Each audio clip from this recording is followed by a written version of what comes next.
Here, in the spirit of engineering, engineers, we love prerequisites. I think site visit registration must be a prerequisite for tonight's gala dinner. I think we might get a lot of traction for that. Then lastly, the business matchmaking.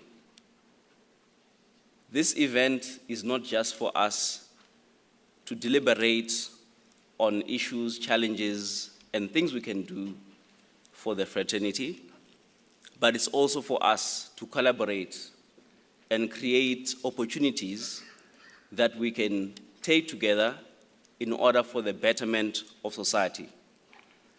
So please, let us make use of the business matchmaking service, which the information is also available at reception.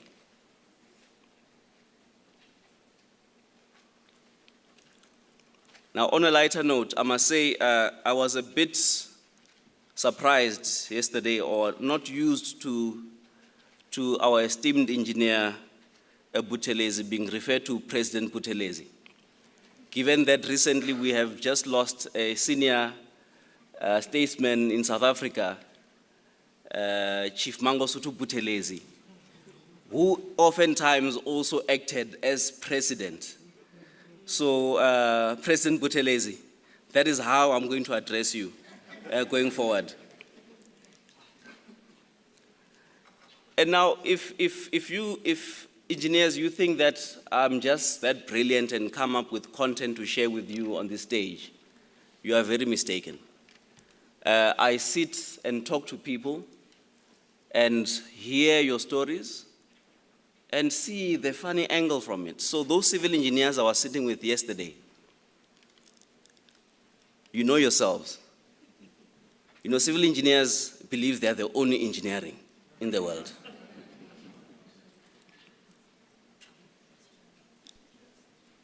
And a joke was told.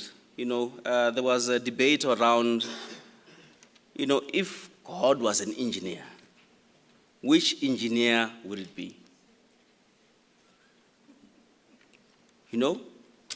So, of course, the civil engineers did think it was a civil engineer, but the mechanical engineer said, look at the joints, look at the mobility. We can run, we can walk, we can eat. He definitely was a mechanical engineer. Of course, the electrical engineers, we said, guys, look at the circuitry. Hit your toe and tell me how that pain gets to your brain. God is therefore an electrical on. Then someone said, but hang on. Who runs a sewer system right in the middle of the site and it passes through next to a recreational area? So unfortunately, the civil engineers still are on top and continue to give us beautiful buildings, beautiful sites, allow us, which have enabled us to come to the events today. Lastly, please remember there is a gala dinner today. Look lovely. Let's come and celebrate our award winners and our fraternity together. Remember, our theme is celebrating and growing engineering excellence. Tonight we do the celebrating part. Without any further ado, we're going to start off with remarks from our ECIC South Africa representative. We have the acting CEO, Mr. Nchengezeni Mapura. A round of applause for him, please.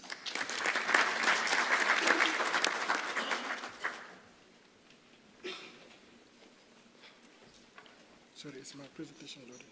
Okay.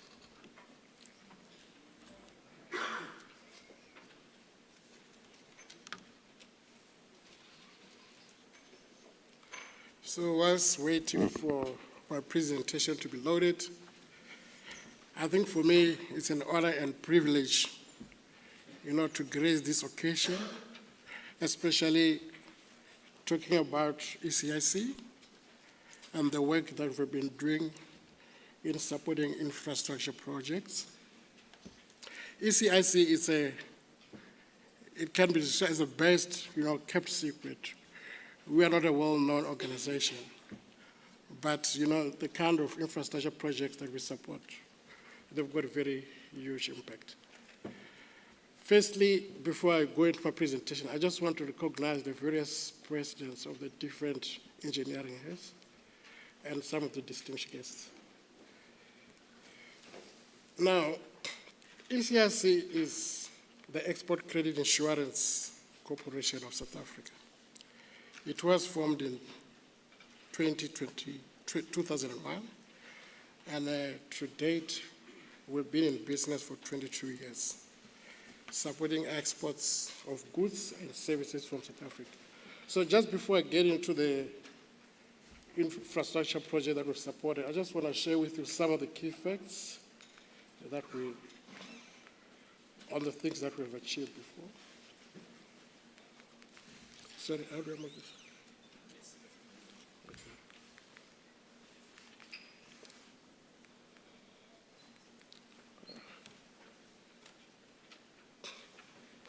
So our mission is to provide insurance solutions in support of South African goods and services. And we do that by applying best practice underwriting and risk management principles.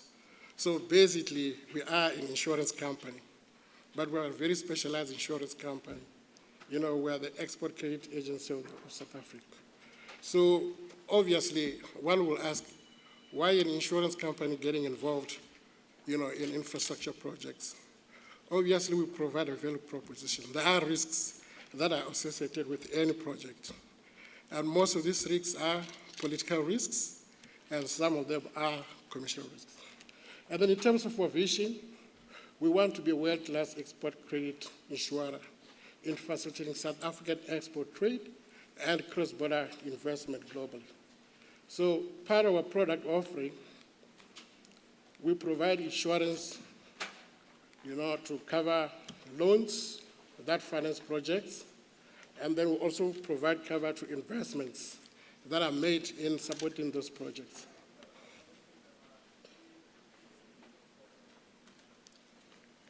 I'm struggling with technology.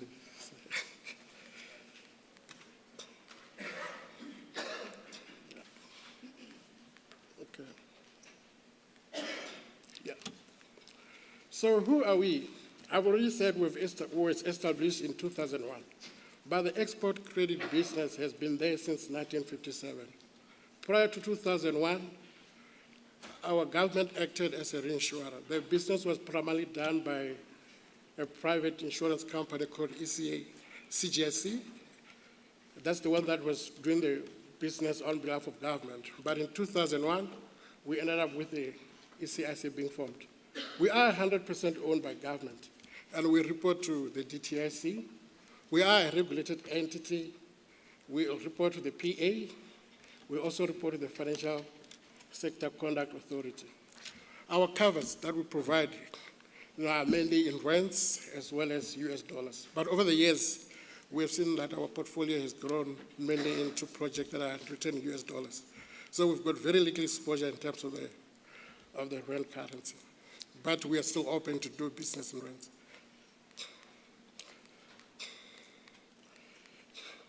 Sorry.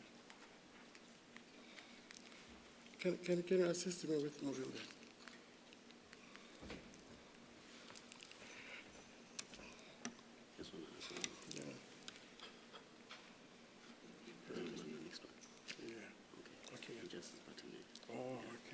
Thanks. Yeah. And our mandate, we facilitate export of capital goods as well as consumables. So in terms of the services, obviously this will include engineering services. We're talking about feasibility studies that are done for projects. We're talking about the costing of project, the design aspects of the projects. So those are some of the engineering services that we consumers ECIC. So those reports are very key in determining the bankability of the project. Whether the project is economically viable or not, that will depend on those reports. And we review them very rigorously in order to ensure that the project that we support is economically viable. Now, in terms of the business lines that we have, we've got what we call the MLT, insurance business. This is the medium to long term, where we support projects that have got a repayment period of not less than 2 years and above. So these are projects that we have, long span of delivery, ranging from 12 months to 6 months, and then obviously the loan financing that support the project that needs to be repaid. Maybe the repayment period would be 5 years, 6, 7 years. So it depends on each particular project, what are the loan terms that we'll be looking at. And then we further underwrite pre and post shipment. What do I mean by pre and post shipment? We underwrite contractors cover a risk here, where the contractor is delivering a project. Obviously, some of the goods will be manufactured before they're delivered to the intended sites. So obviously, that pre-shipment, works that are done before pre-shipment, it's very key that we look at them. It's very key that we cover the exporter. If there's any risk that happens in the designated country that prevents the delivery of those goods, obviously, ECIC will chip in and make the exporter good. Then we also underwrite investments. These are shareholder loans and hard equities.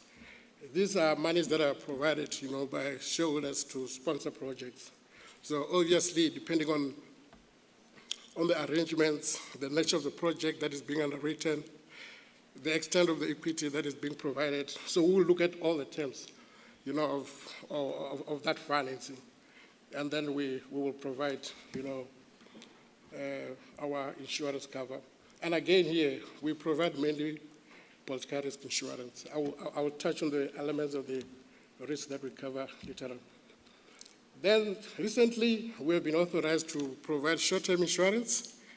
And here, we are playing in the short-term insurance market. And obviously, the key driver of this business is the master plans that have been, established by the DTIC.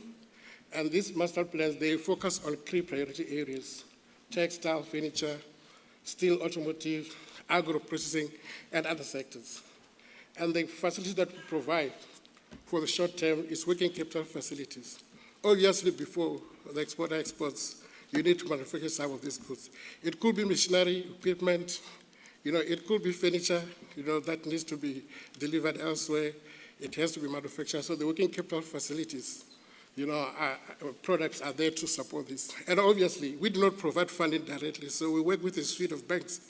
Most of the 4 big banks, that exist in SA, like Standard Bank, Investec, RMB, as well as NetBank, we work very closely with them. And we also work with some of the DFIs, GBSA and IDC, and some of the institutional investors, your Sanlams, your Omams, they are providing some of the liquidity to support these projects. Then recently, we have come up with a new product called the trade credit insurance. This is the main driver of private insurance. We didn't have it in our suite, but it's a very interesting development in our case. And this product allows us to deal with the exporter directly without the involvement of a bank. So which means that we can look at the exporter's balance sheet, trade history with the foreign buyers, and then we provide a limit, for trading. And obviously, we look at the purchase orders, what are the payment terms? Is it 30 days, 60 days, 90 days, 120 days? So that is very important. And then the other product that we have got is bonds. Performance bonds are likely required for any infrastructure project. And then the advance payment bond as well. This is required for the upfront deposit that is made to allow for the early works to happen. And then we've got retention and reclamation bonds as well, that we also provide insurance. Now, coming to the risks that we cover. What are these key risks? We provide 2 types of risks. It's political risk and it's commercial risk. The other category I just said is, other risk. But under our political risk, you've got different elements. And these are adverse actions by the host government, where projects are located. The first one will be change in law. Obviously, if there is adverse change in law that is targeted to a particular project, then ECIC will chip in. As long as the project, or the bank has suffered a loss, or the exporter has suffered a loss, then we will chip in to make good, any loss that has been suffered.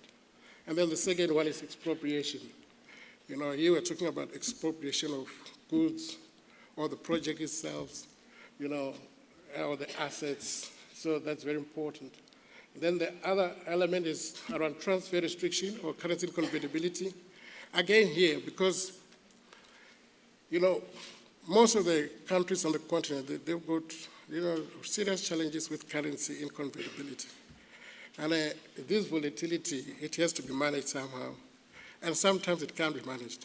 I mean, there are countries that do not have local currencies, so to speak. They do have pseudo-currencies. And that just shows you the kind of risk that we're looking at. And obviously, our cover is in dollars. And then we will look at the local currency, how is it been performing, against the dollar, what is the exchange rate regime, all of those things are very important. Again, looking at the import cover, very important, and make sure that the country has got foreign reserves to be able to make those payments. So obviously, if the currency deteriorates, against the US dollar, it's a very key problem. And then in our case, if there's no hard currency, to even make those repayment obligations, then that's a key problem. And then if you're an investor, you're operating a mobile operation, that generates, primarily local currency. You have to convert the local currency into hard currency. So if there's shortages of hard currency, then obviously that's where ECIC's insurance becomes very handy, because we are able to compensate, the exporter or the bank or the investor, for that inability to convert local currency into hard currency. Obviously, the key requirement there, we will need to be given possession of those local currencies, and then we'll provide indemnity, of the US dollar equivalent. Then again, the other cause of loss that we cover is war and civil disturbance, political violence. I think we all know that, the continent is very unpredictable. Recently, we have seen the resurgence of wars, civil wars, conflict, and that political instability, it doesn't really help anyone, because if it happens, it means the projects that are located in those countries, they suffer. I mean, we've got exposure in Sudan. We supported a water treatment project there many years ago. We even paid a claim. We're in the process of salvaging, trying to get our money back.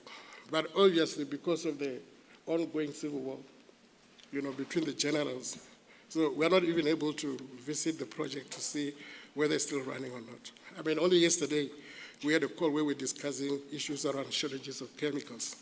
The project is going to run out of chlorine that's required to treat the water into potable water.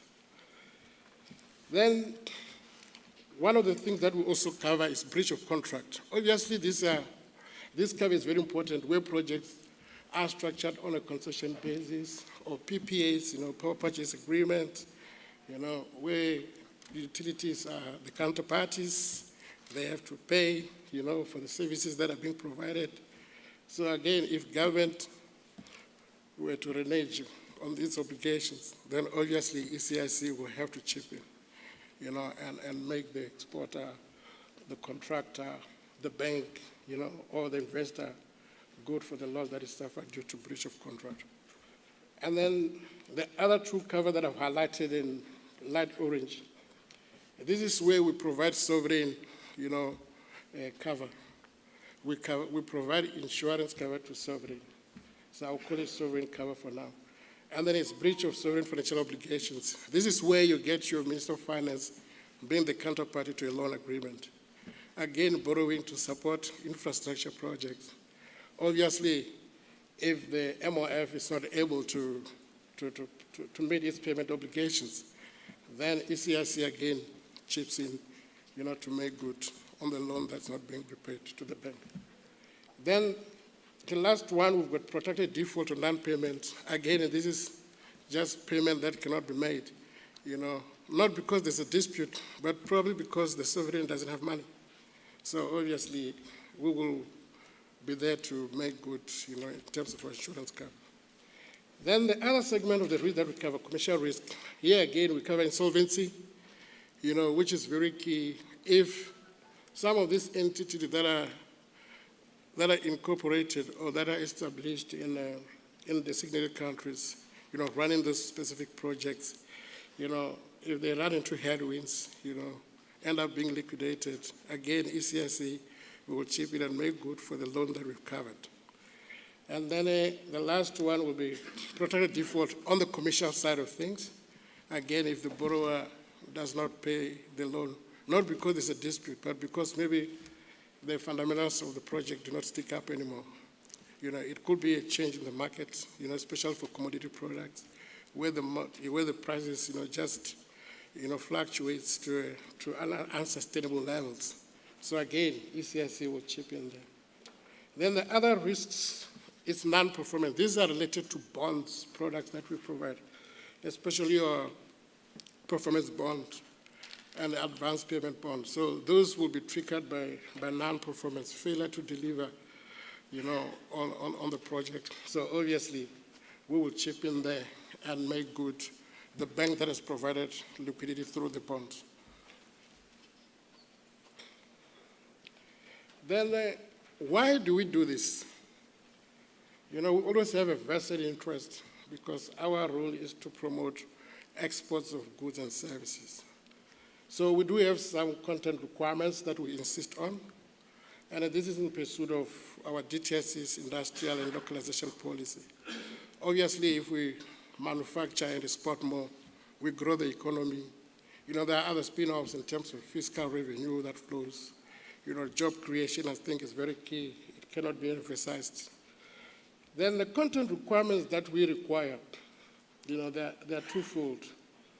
For export credit loans, obviously we insist on 70 SA content requirements being met, meaning that the procurement of goods and services have to emanate from South Africa, and then we allow for the 30% to be procured elsewhere. Then the second category is projects that happen on the continent.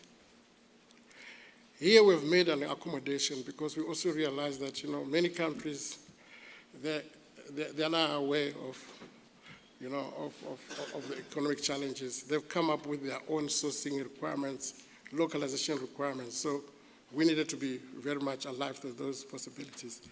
So for African projects that happen anywhere on the African continent, we insist on 70%, but that 70% is split into two. 50% of goods and services needs to be from South Africa. And then the 20% can be from the host country or anywhere on the African continent. And then again, we measure these percentages, on the loan amount that is supported or on the export contract price, that we support. There is a set definition of what constitutes content. We always have lots of debate and discussions around that, especially given the fact that, we have lost some competitiveness as a country. So it's becoming a big challenge in terms of where the sourcing comes from, But for us, it's very important that when we provide our cover, we need to make sure that as a country we benefit. Because at the end of the day, we are putting the balance sheet of government on the table. So there has to be benefits for that. Just some facts around the claims that we've paid. And this is the core of the business. Obviously, we are there to pay claims. We do not run away. We do not look for the fine prints to avoid paying claims. We do settle our claims. So this slide, it just gives you a snapshot of some of the claims that we've settled. And some of them we're still in the process of salvaging. And if you look at most of them, these are infrastructure projects.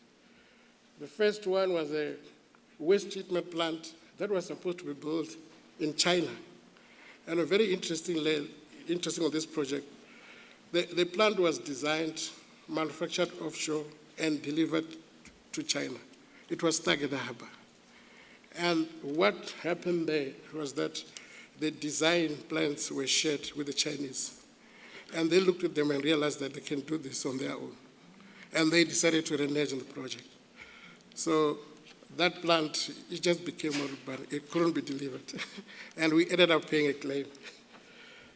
Then the second project, it was an aquaculture project, prawns farm that we tried to build in Suriname, And we ended up paying a claim there because of desalination issues. And the species that wanted to be grown there, it couldn't survive the desalination content there. So we paid a claim. Then the third one, it was a mining project in Kazakhstan, a gold mine. So we looked at the feasibility studies, the reserve reports. We're quite comfortable that there will be sufficient mineral resources that will be mined, gold, that will be processed and sold and repay the loan. Unfortunately, when the project started mining, they found other byproducts instead of gold. They've got uranium, copper, cobalt, and other stuff. And luckily there, we sold the project to another company that had interest on the byproducts. And then we were able to salvage, the full amount of the loan that we had paid. So I think that was a very successful one. So we were able to salvage the claimed amount. You can see there it was a lot of money, almost $30 million. And then the other project that we also paid a claim on, it's a marine operation vessel. This vessel is used by the oil companies for monitoring, security surveillance. And it was built by a South African company, in Durban. And the boat worked very well for years. It was on hire. The company made a couple of bucks in the beginning. But later on, due to the oil price dropping, the vessel was no longer used as often as one would have intended. And we ended up paying a claim there of about $3.7 million. And we are still salvaging currently. Then the other claim that we paid, this was a banana plantation in Mozambique. It was infested by the Panama disease. When we looked at the project, everybody was very excited. Chiquita project and bananas, And we're looking forward to this because we did a pilot project which showed some very good production. And then when the project started being implemented on a big basis, then the unfortunate thing happened. The Panama disease infected the farm. There were a lot of measures that were put in place to contain the disease. We were even assisted by the University of Pretoria, some professor who was very knowledgeable with some of these agricultural disease. He was involved. He advised us on different options. We ended up going for cultivars that were non-resistant to the disease. On a pilot basis, it worked very well, but on a bigger basis, unfortunately, the disease resuscitated because it was still in the soil. So we ended up paying a claim there, and we couldn't salvage. And then we sold the farm for a sum. Then the last claim that we paid, it was about $56 million. This was a diamond, in fact, it's a diamond band project in Lesotho. It's still operating to date. And at the time when we settled the claim, we had to look at how can we salvage the mine, because we were interested in the salvage process. And the big challenge there, the project had experienced reserve shortages. There were no diamonds to be found. They were getting smaller stones.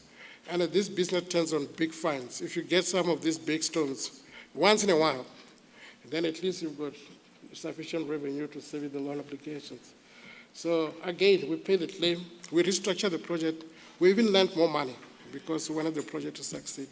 They've done further drilling studies. The results are promising, and we're also looking good in terms of salvages going forward. I mean, in the last 2 years, we have received some payments.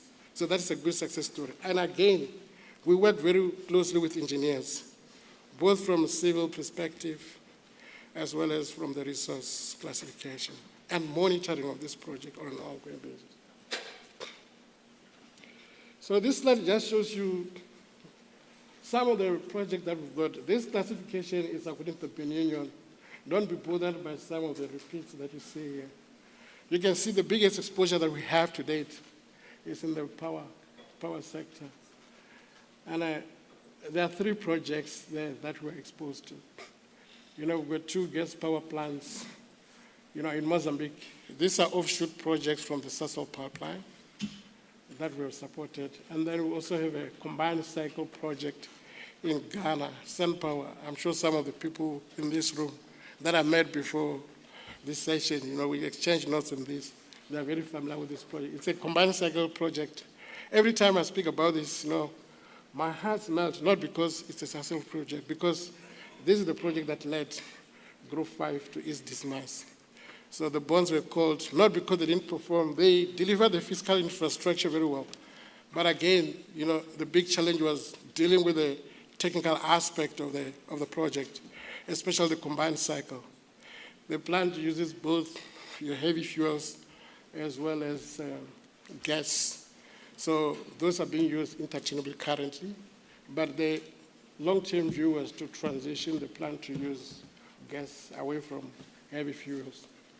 Again, we are looking at Ghana in terms of the fiscal challenges that they have, If they are able to manage those, obviously, we may not face a claim in terms of this project. Then in terms of construction, civil engineering structures, some of the projects that we did, road project in Swaziland, and then we also have Global Innovative Consulting. They were doing some of the stormwater drainage in Ghana. Then we've got the Zimbabwe project. I'm sure Engineer Marau is very familiar with this one. It's one of the projects that we support, one that I'm very, very proud of. I'll talk more about it and what are the success stories around it. Then we also supported some of the hospital projects in Ghana, Valmed Hospital in Angola, and then some of the furniture project that I was talking about in terms of the DTIC's master plans. You can see them shop fitting. This was a project involving Stanbic, in Nigeria. They wanted some furniture to keep their offices and some of the branches. They are on a rollout program in Nigeria. Then the toll road in Zimbabwe, Infralink. This we did many years ago, again with Group 5. It had a lot of challenges due to the economic meltdown in Zimbabwe. I know we change currencies every now and then, but I'm very proud about this project because, when the bank was saying we wanted to claim, and then we said, hey, you cannot claim because this project is very integral. And at the time, we were already involved in the discussions on Zim borders. So we knew that the long-term, survival of this project is also dependent on Zim borders. So to date, the repayment of the loan, has been going very well. I mean, our exposure has reduced from $202,000 to about $70 to date. And had we paid a claim, that meant that we would have sent Zimbabwe to the guillotines because the credit standing would have gone down. Nobody would have been able to touch Zimbabwe. And I think we did it for that reason, to turn the tide, to allow Zimbabwe to be an investment destination. And we did it.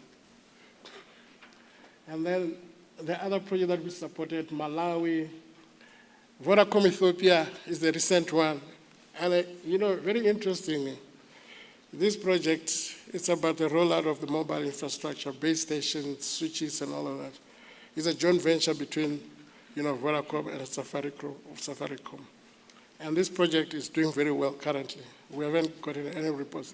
And the most amazing thing that happened, when we closed this transaction, the wearing parties came to South Africa to reach a peace deal.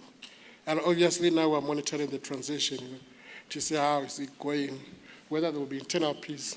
And I think that's what we're looking forward to. Then I've spoken about the Diamond project. I'm not going to look at that. On transportation storage, we've got a couple of transportation projects in East Africa, Tanzania, Zambia. This is a small project I'm not going to bother you with.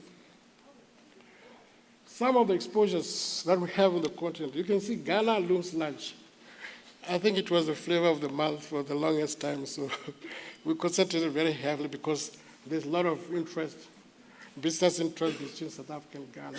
And then the second exposure that you see is Zimbabwe sitting at 26.72, Ethiopia at 7.26, Mozambique, at 7.22, Angola 3.15, and then the smallest one you can see there, is Tanzania at 0.37. 0.37. Now, what are the opportunities that we see on the continent? The continent has got an infrastructure deficit. I mean, that's a well-known fact. It has been talked about at many conferences. So for ECIC, we are seeing a lot of inquiries from Angola. One of the big projects that we're looking at is the Lobito Rail Corridor.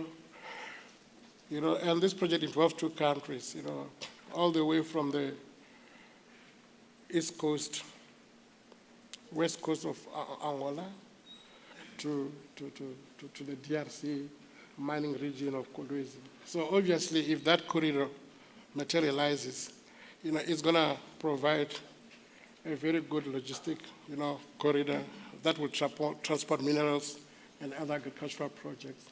We are also looking at the expansion of the port terminal in Maputo, to increase the capacity of that terminal. Currently, it handles coal and other commodities. So we're just waiting for the feasibility study to be finalized, and then we'll hit the ground running.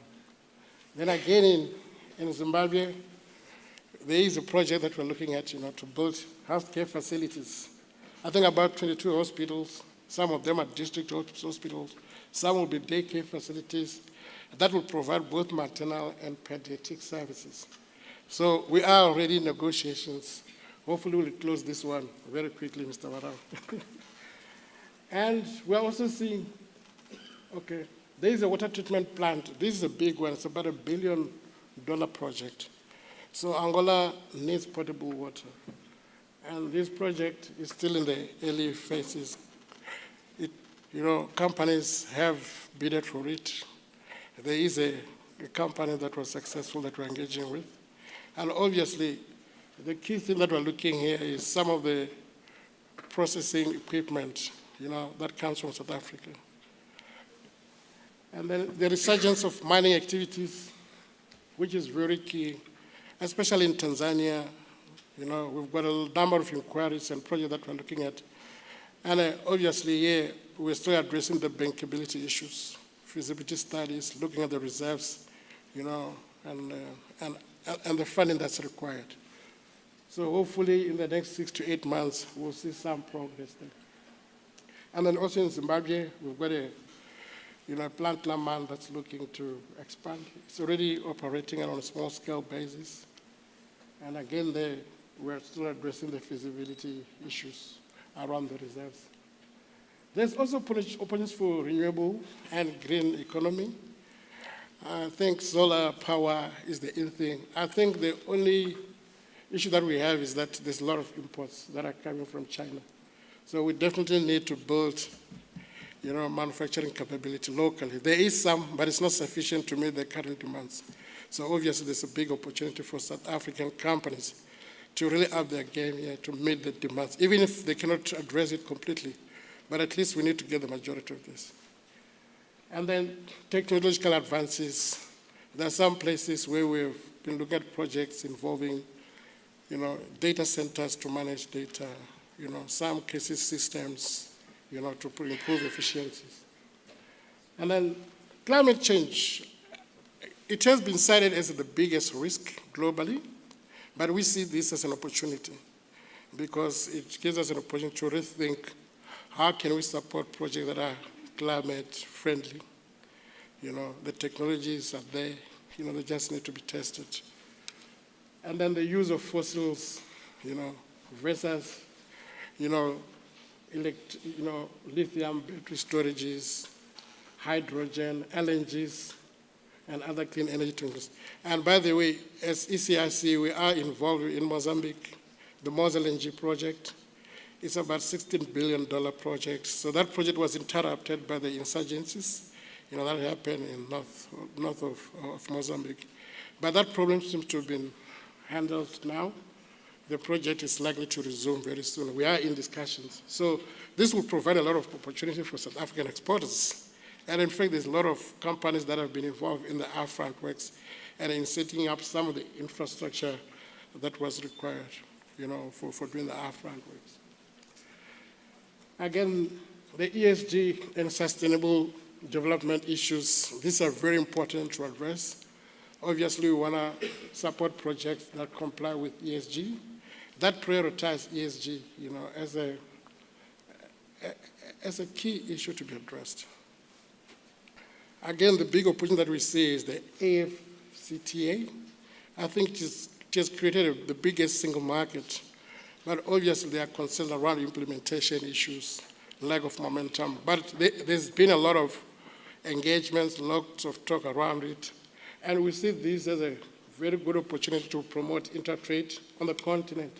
We are not trading enough, especially in the SADC, we're doing something, but we need to trade with one another all over the continent. Again, the demographic dividend plays a big role. You can see the population growth of 1.2 billion, and this is projected to grow even higher. And the majority of that population will be composed of youth that are likely to become engineers. So as the engineering community, I think there's a definite need to really bring the youth into this fold so that, the sector can survive, for the longest time.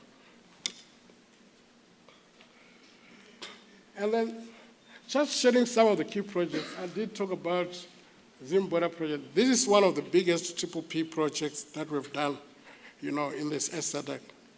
And very interestingly, we did this project on the side of the Zimbabwean, not on the South African side. So when you get to the border, you'll be very impressed because of the differences that you see on the opposite side. You will wish the project would have been on the other side of the border. Unfortunately, the Zimbabweans have done well there. So it's a 17.5-year concession.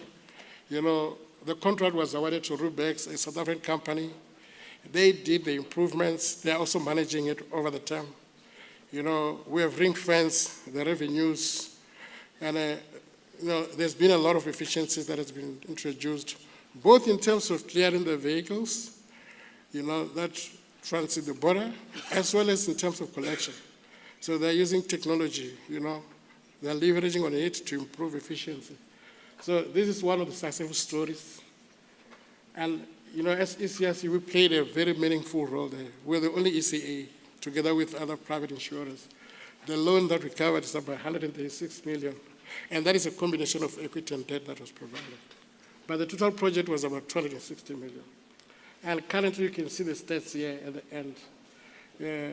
They're processing about 950 trucks daily. I just took one segment, but there's a lot of vehicles that are moving across. And 4,000 travelers on a daily basis. So that's quite a lot of improvement in terms of that border. Then the other project that we supported is the Nacala Rail Corridor project. We did this project together with Mitsui and Vale, Brazil. Also a project finance, that the distance that was covered by the new track, about 912 kilometers. So this was a dedicated facility to transport coal from Wati's mine to the port of Nacala, which is a naturally deep sea water port. It doesn't need dredging. And the corridor does provide a lot of opportunities to link up Zimbabwe and Zambia. So they can use that, to transport their produce as well. It's got a capacity of almost 22 million tons per annum. So about 18 million tons was reserved for coal. And the difference, that's where general cargo can take advantage of. There's also a passenger rail from Malawi, which was an offshoot project that we supported there. Again, facilitating the movement of people between Mozambique and Malawi. Then, what are some of the, sun power, I think I did touch on this, in Ghana. this was a very challenging project. Like I said, always when I talk about it, my heart melts because it precipitated the downfall of Group 5. And we used to do a lot of business with them on the continent. So that project has been going very well currently. There are challenges in terms of the repayment because the utility can't afford to pay the tariff. So we've been in discussions trying to restructure it, and obviously the country has also, fiscal challenges. They've gone to the Paris Club seeking for debt forgiveness. But with this one, we're trying to take it out of that realm. So hopefully we'll be successful, and then it will be a success story to talk about. Then the key financing, considerations that we take into account into this project. Obviously, it's very important that these projects are conducted in a conducive investment climate. And what I mean by that is that we need political stability to be able to support infrastructure projects. And we also need legal certainty around ownership, security rights, whether if the project goes belly up, can the lenders enforce the security, salvage, can they sell it? That's very important because as an insurance company, if we do pay claims, we expect to salvage. And there are many ways of salvaging. So obviously, we need to be comfortable around this. And again, the partnership between the public sector and the private sector is very important. Without the private sector, I don't think governments can deliver on infrastructure projects on their own. We are seeing that locally, and obviously also on the continent. So the engineering sector plays a very key role again here in terms of designing projects that last for long. The financing is also a very key challenge. Obviously, the syndication is very important. We need long-term financing from DFIs, commercial banks, to finance the infrastructure projects. Again, the other issue that we need to look at, repayment ability, that goes into the heart of, project viability. Are these projects economically viable? Can they sustain themselves on their own, even if they were to use take-or-pay or user-pay systems? That's what we look at. So a lot of due diligence goes into the studies that are done. If it's a port of entry like Zimboras, we'll have to do the study on the traffic that goes in and out, and look at the various segments and make sure that the tariff that is set, allows for the project to be able to service the debt obligations. And also to give a return to the investors. That's very important. Then the sponsor support versus sovereign guarantees. Some of these projects are conducted on the back of, MF guarantees. We've seen with our own How Train project, without Treasury's involvement in terms of providing guarantees and the funding that's required, that project wouldn't have happened. Then you also have independent projects that happen on the back of the sponsor support. For example, the Zimboras. The government of Zimbabwe just outsourced the management. So they didn't provide funding, but the project is sustainable on its own. The sponsors have put their balance sheets on the table to anchor the project. Then again, the credit enhancement. And this is where ECIC plays a significant role. And our role should be valued very highly because we make it possible for projects to happen on the continent. Projects are able to lay off the risks. Banks are also able to lay off the risks and get, capital, the correct capital provisioning on the back of our cover. So the insurance that we provide is very key. Then the last issue will be projects need to address climate change issues as well as ESG issues. So we insist upon this. Obviously, depending on the categorization of the project, whether it's A, B, or C, we will look into the Equator principles, how they apply, what are the management plans that need to be put in place. And we monitor on an ongoing basis the compliance with the management plans.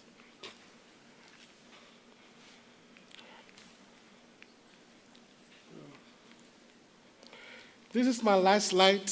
The chair has already indicated to me I've got 5 minutes. So if you really want to have a conversation with us, these are our contact details. We've just moved offices, from our old office in Highveld. We are now situated still in Highveld, but in Bellsbridge, Boulevard Office Park. That's where we are.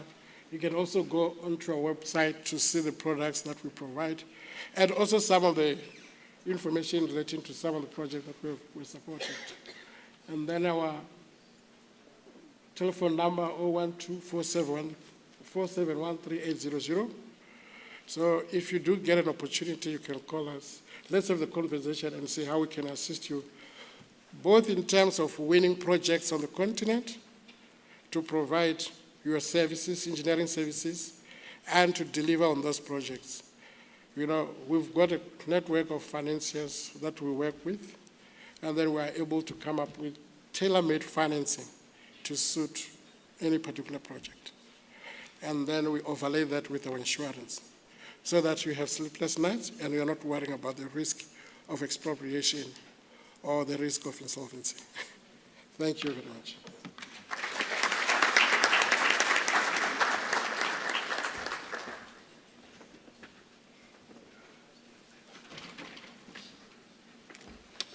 Thank you for sharing with us what the ECIC does. And I think you reminded us again that engineering is a risky career.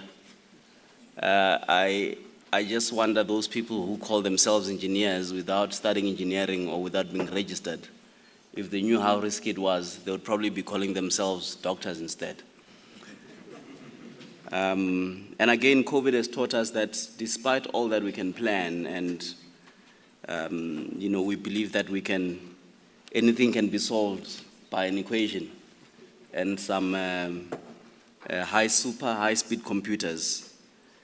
But I think that even just from our session on Monday, where we went through case studies of mobility of African engineers, the speakers shared of the risk that is inherent in doing projects. And thank you for reminding us that life is, risk is part of life, and that the insurance industry is part of really the ecosystem that enables us. And again, your slide on the economic sector settles the superiority debate of civil or electrical. We are all risky. That's the end of that. So, ladies and gentlemen, today we have a very short day, so we're not going to have even time for questions, and our speakers are also going to be keeping things short. But after the session, please feel free to engage them as we enjoy some refreshments in the foyer. Our next speaker is from ADEA, that's the Association for the Development of Education in Africa. He is a Senior Programs Officer.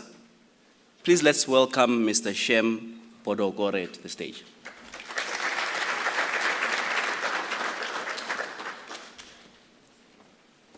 Thank you, Program Director. Good morning, ladies and gentlemen. We are happy to be part of this journey. As ADEA, we are a regional organization. We cover the entire continent of Africa on matters education.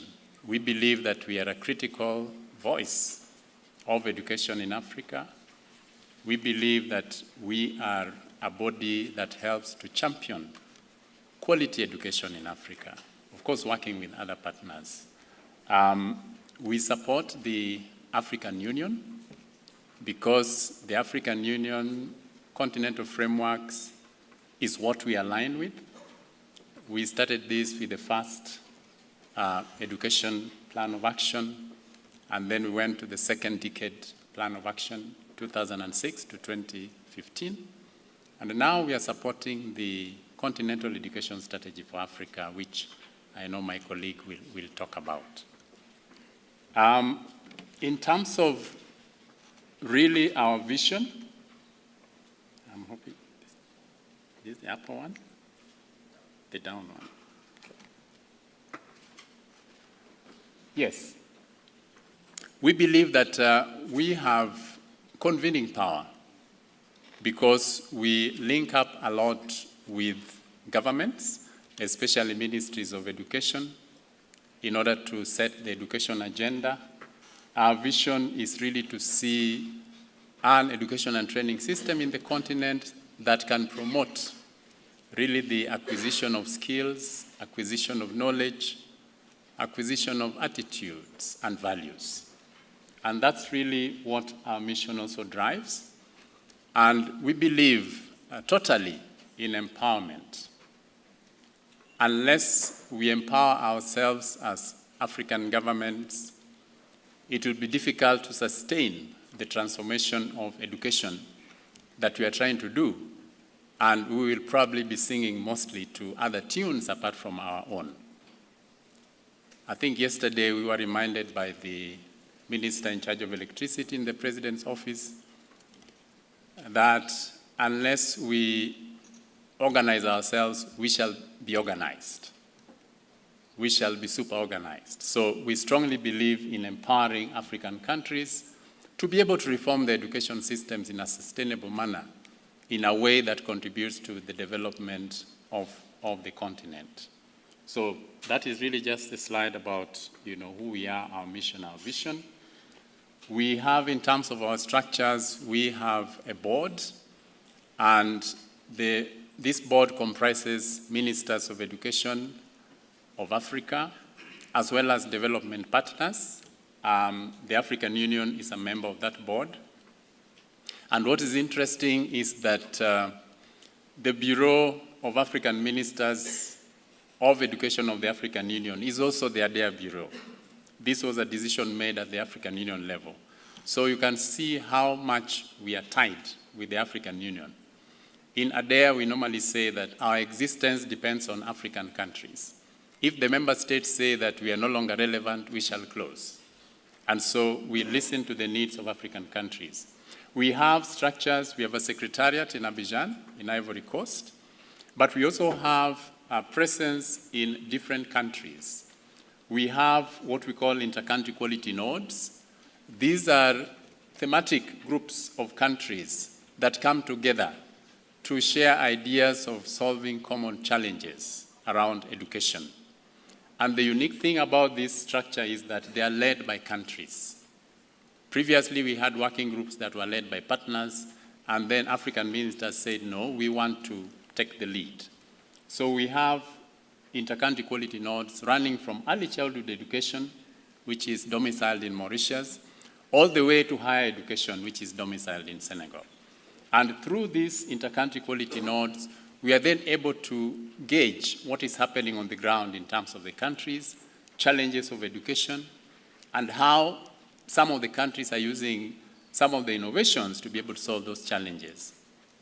And therefore, there are platforms for peer learning and knowledge exchange. At the same time, we are covering our work around two pillars: the Continental Education Platform pillar, where we engage really at the continental and regional level in matters education, issues of knowledge generation. We have a knowledge hub.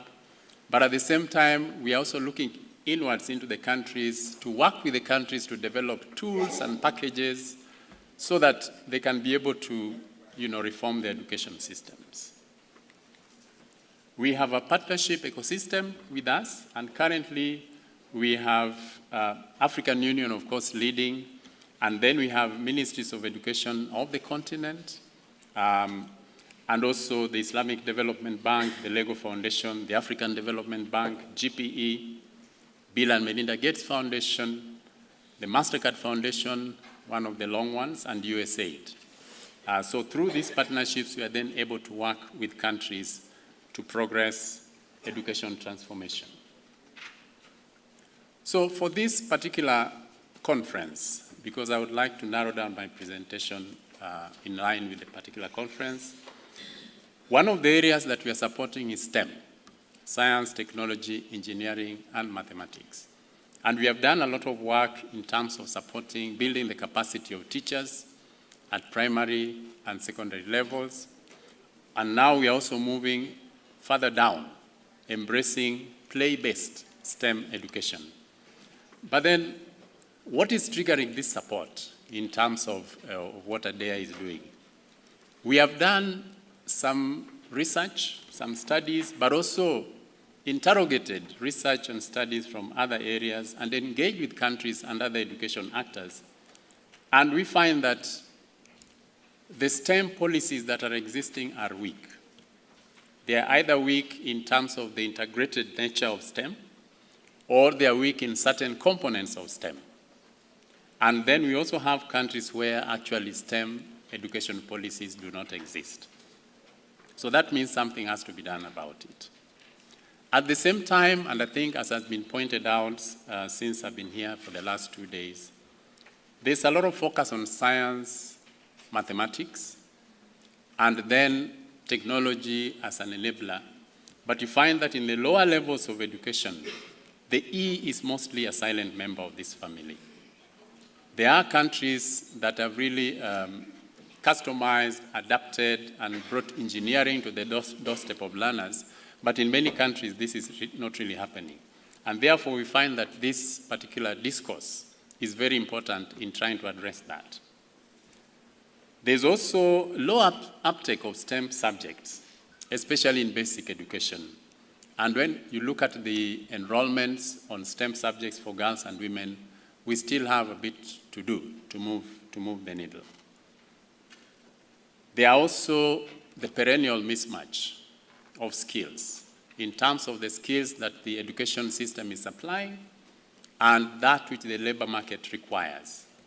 And it does not help that the needs of the labor market also keeps changing, because even as technology advances, the needs also change. And so one of the challenges that we need to address is how to reduce or eliminate this mismatch in skills provision.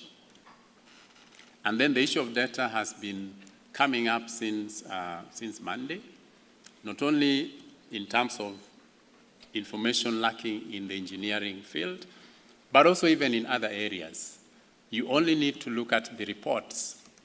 If you look at the Global Education Monitoring Report, and if you look at the continental reports, there are certain areas where you just find blanks, especially for Africa. So this is a major issue that we are trying to address. How can we get decision makers to use quality data on education and skills? So that is also one of the reasons that is triggering our support. And finally, COVID made us realize the importance of technology. Yes, we used to say technology is important, but when COVID hit home and we could no longer walk to our schools, then we realized that one way of engaging learners and teachers was through technology. But at the same time, many of our learners missed out because of issues of electricity, issues of infrastructure, the high-end technology devices that were being used. So we need to see how to manage this sword called technology, especially in education, because there's one side that cuts deep in terms of improving, access, but there's the other side which is leaving a lot of our learners. So this is an issue that also needs to be addressed, and I know engineering can play a role in that. So what are we doing as ADEA in terms of this? Well, we continue to generate evidence. And generate evidence that can help address some of these issues. We have done situation analysis around STEM education at the primary and secondary levels in 10 countries, with interesting results that cover issues of policy all the way to curriculum. And at the moment, we are developing the strategic framework for the Inter-Country Quality Node that is based in Kenya that is dealing with this issue at CSIR. And we believe that this group can really work together with us as ADEA, but through that Inter-Country Quality Node, as well as the one around higher education and scientific research, and the one on TVET. So that is one study that we did, and it had results that we are trying to pursue in terms of implementing the recommendations. As I mentioned, we are also now embracing play-based learning of STEM, and we are working with the Lego Foundation around this. We have just developed a STEM toolkit. If you see under there, the development of tools.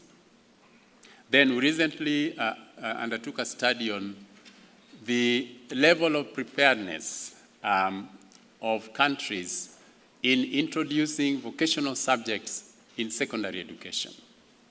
Because in terms of career progression, we find that it is important to introduce some of these subjects so that it can help the learners when they exit secondary education to make decisions on what kind of careers they want to make, whether they want to go the academic route or whether they want to go the vocational route, or even for those who find themselves in the labor market, they need to have some level of skills. So that's also a study that we did in 5 countries. At the same time, the issue of resources is important. Technical and vocational skills development has been termed to be a resource-hungry subsector. So, and of course, we know that there's limited resources within government, and also, of course, even the partners. The tap is not open forever. So how can we look for alternative financing models for this particular subsector? So that's also one of the studies we did. We have a major study covering the West African Economic and Monetary Union, WAEMU. This is in terms of matching vocational skills in what is being supplied and what is demanded by the labor market, as I mentioned. So this is an ongoing project. And then we did, in 2020, a mapping study of the landscape in higher education and scientific research.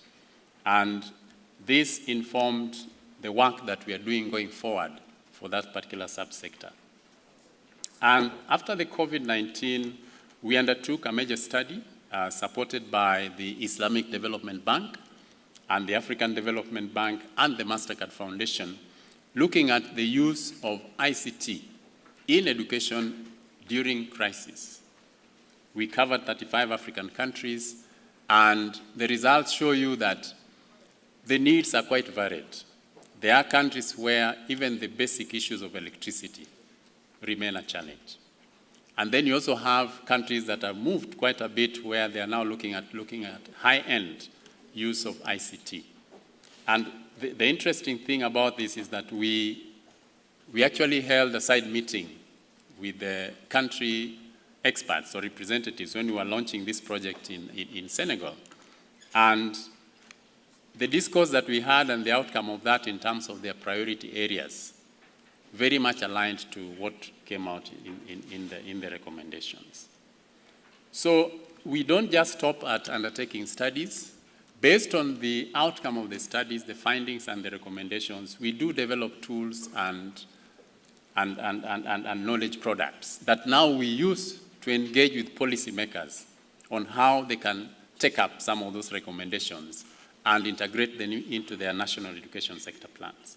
And so we've done quite a number of those. In terms of tools, after COVID, after engaging with the countries, one of the things we found out is that, especially for the education sector, we are not prepared for disasters. We are not prepared for disasters in the sense that it is difficult to continue learning in the absence of physical classrooms.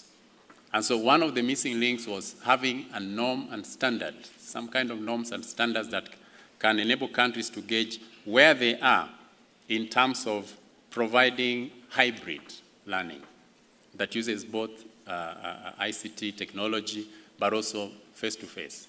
Because a COVID-like crisis will probably still come up. But this time we need to be ready. We should not be caught flat-footed. So what we have done together with the countries is to develop what we call the remote education benchmarking toolkits, covering basic education, technical vocational skills development, as well as higher education.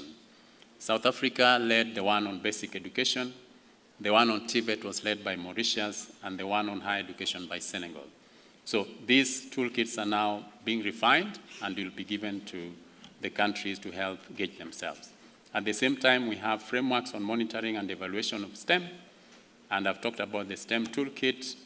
We often develop policy briefs and also blogs. Then, in line with the first pillar that I talked about, we convene high-level meetings, apart from technical meetings. We bring ministers together in the room with partners to discuss, not only among themselves, but also with partners on those key issues on education that is affecting our continent. So we normally have annual high-level policy dialogue forums. We have one which is coming up at the end of October in Lusaka, focusing on foundational learning. I don't know what has happened. Let me see. How do I get out of this? Chair.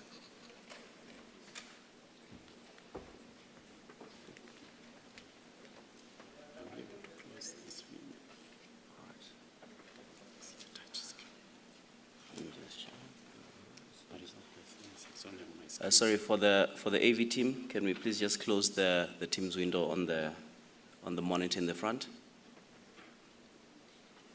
Thank you. Thank you very much. So yes, we have a high-level policy dialogue forum around foundational learning in Lusaka. Last year, we had a triennial. After COVID-19, we looked at how to move forward in building resilience for the education sector. At the same time, we also have technical meetings within our inter-country quality nodes. So looking ahead, we are currently developing our strategic plan for 2023-2027, and it's going to cover 4 core areas, looking at foundational learning, which covers literacy, numeracy, and social and emotional learning. At the same time, we are looking at how to rethink technical and vocational skills development and secondary education in light of what I've just talked about. The higher education and scientific research subsector requires a bit of reimagining because, as you know and as has been said before, we need research that helps us to solve African problems. We need to see, even when we are engaging with the outside world, the whole issue of mutuality. How do we address that? And how do we increase even the threshold of our publication? So these are some of the areas that we are going to look at. And then also improving education system resilience, as I mentioned. And here we have several areas: the issue of data on education and skills, leveraging EdTech, and then improving access, equity, and inclusion, especially when you look at the vulnerable groups. As probably some of you already know, 2024 is the Year of Education for Africa. My sister will probably talk about that. And so one of the things we are doing is we are supporting the African Union in that. So I think I'll skip this. It's just details of the key activities. But now, as we come closer home now, what have we had? We have been here for the last 2 days, since Monday, so this is the 3rd day. And through the discourses that, we have had several things that come to mind as key takeaways, especially for ADEA.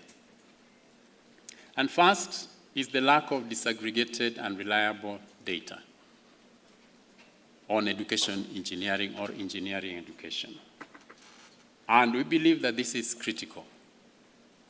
You cannot really monitor what you cannot measure. And you need to fly when you can see and not to fly blind. I think there was a famous saying that if you want to go far, go with people. If you want to go fast, go alone. Now, you need data if you want to go with people and you want to go far.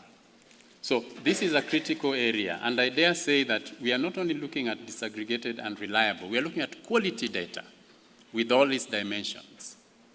The second area is the issue of skills mobility, skills retention, interregional recognition of qualifications and certifications, the whole area of harmonization of policies and standards. This is also something that we had as an issue. The third one, fostering education and capacity building. I think a lot has been talked about in terms of continuing professional development of engineers, empowering young engineers, having engineers that are ethical, having engineers can actually be held accountable, because empowerment means having the right knowledge, it means being present, and it means being engaged. I think yesterday we had a presentation around gender, and it's not just a question of numbers.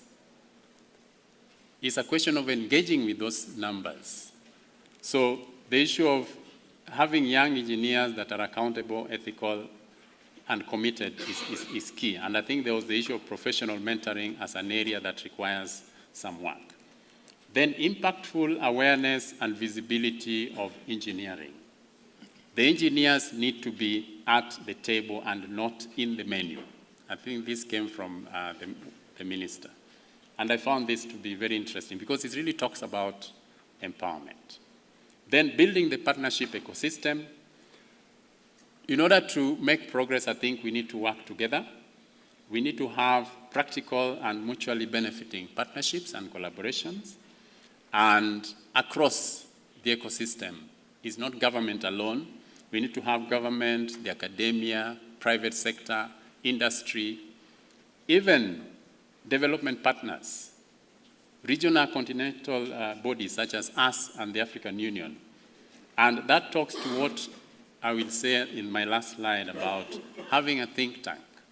We need to have a think tank to distill all these issues to help us move forward. And finally, one of the things we heard about is exploring those specific and more compelling ways of cultivating excellence in the field of engineering and getting engineers to be at the table in policy making. I think this is important because it is one way of influencing. And that is why, much as we have this discourse, we need to have more engagements with governments. Because at the end of the day, they're the ones who define policy, they're the ones who define the strategies, and then we can support them in the implementation. So that discourse needs to happen. So what is our promise as SADC? Well, in the spirit of smart partnerships, we support the establishment and operationalization of the engineering education think tank. We believe that this think tank is crucial if we are to move the agenda which is being set forward in this forum. Last year, during our triennial, this issue of think tank was echoed by none other than the Minister for Science, Technology, and Innovation of Uganda. And I will refer you to a quote about that. And so I think this is a great moment. It's a momentous occasion where we can actually start that journey.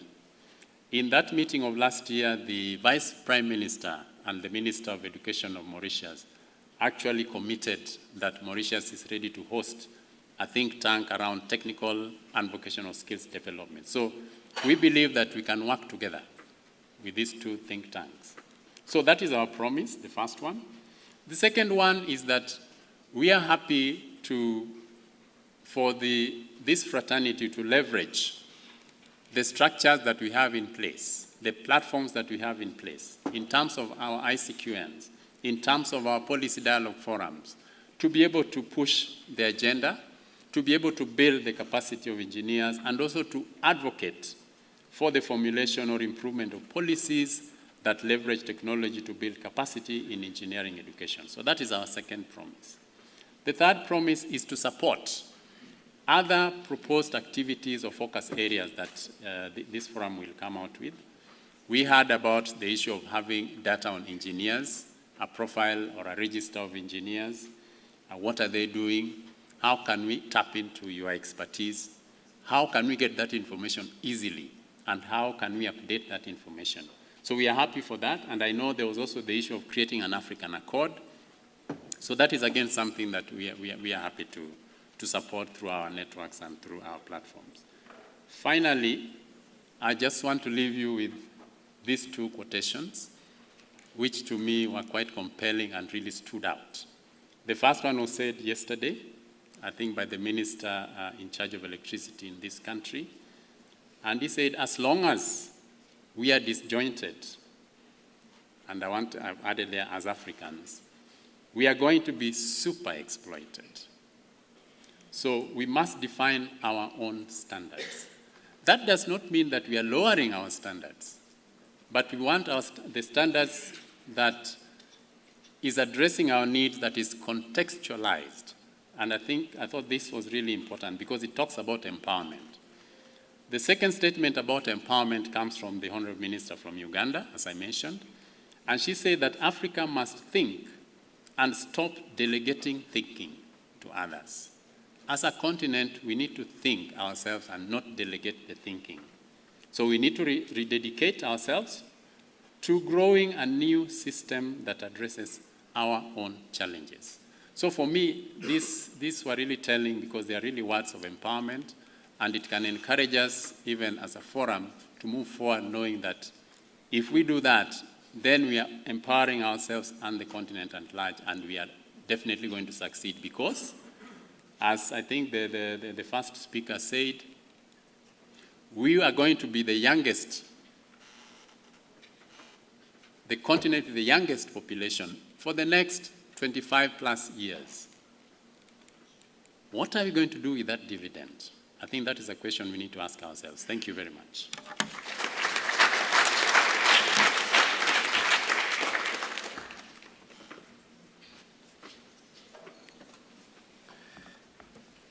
Thank you very much for that insightful presentation. And you have highlighted the silence in the E, particularly in the early stages of education. And it's quite sad that you mentioned that, because that is when you can captivate the minds of children before they start being exposed to other things. And I take a story from when my son was a lot younger, and he said, Daddy, what do you actually do? You know, these kids who are always on YouTube now, you must be able to articulate what you do. And at that time, I was working for ESCOM. I said, no, we work on power stations and we make electricity. I was like, wow, so how do you actually make electricity? And fortunately, when we're driving, we see pylons and substations and all of that, right? And when he then went to graduate from preschool, they asked him, what do you want to be when you grow up? In my mind, I thought he was going to say an electrical engineer. And he says, I want to be a construction engineer. So the civil engineers win again. But we will take that challenge. We will take that challenge. The next speaker is our colleague from the AU. She is the head of Education Division under the Education and Science Department at the AU. Can we please put eyes together for Ms. Sophia Demutila Ashpala.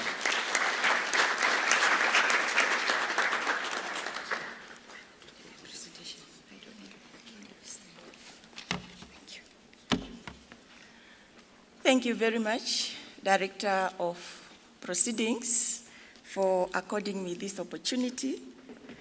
And I stand on the protocol that you earlier established.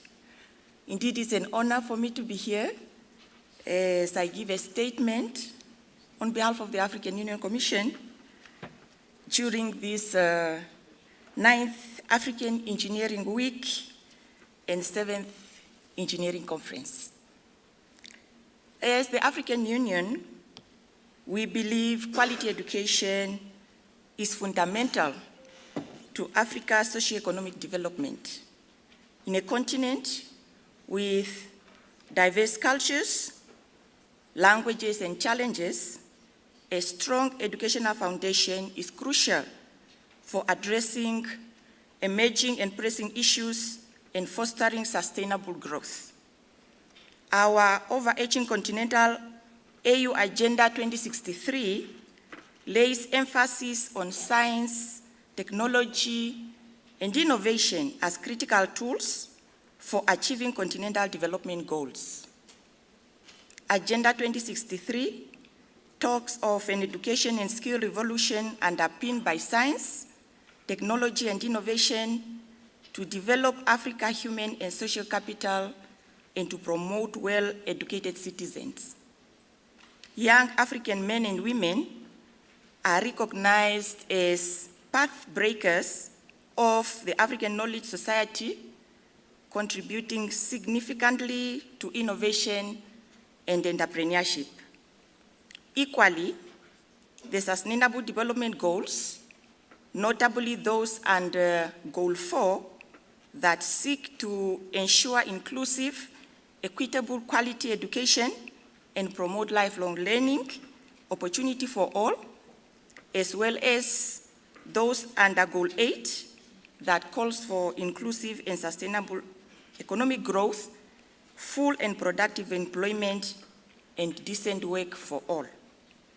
The African Union has put up in place key strategies, including the Science, Technology, and Innovation Strategy for Africa, the Continental Education Strategy for Africa, that is what Adia was referring to. They are one of our implementing partners for CSIR, the Technical and Vocational Education Strategy, and the Digital Education Strategy for Africa. We are also in the process of developing the African Continental Qualification Framework to, among others, enhance compatibility and transparency of qualification from all subsectors and levels of education and training, and improve mobility of learners and workers across the continent. These strategies are instruments, and instruments underscore concrete commitment. These strategies are instruments, and instruments underscore concrete commitments to effectively address the emerging issues at the intersection of technology, innovation, and policy, and ultimately the transformation of Africa. When implemented, Africa shall be transformed in the knowledge-based and innovation-led continent with attractive economic growth rates and high returns on investments. Additionally, as Africa is the center of technological revolution that is fundamentally altering our societies, focus on STEM is crucial for the transformation into the knowledge-based and innovation-led continent. Africa has to be deliberate in growing a generation of mathematicians, as this is vital in achieving the fourth industrial revolution with a thriving science, technology, innovation, and mathematics, or the STEM workforce. Considering the agency to transform and revitalize the entire education system on the continent, including TVET system, the African Union has adopted education as a theme of the year for 2024. Having education as a theme of the year is a significant step toward placing education at the center of African development agenda and shine a continental spotlight on building resilient systems for increased access to inclusive, quality, and relevant education in Africa.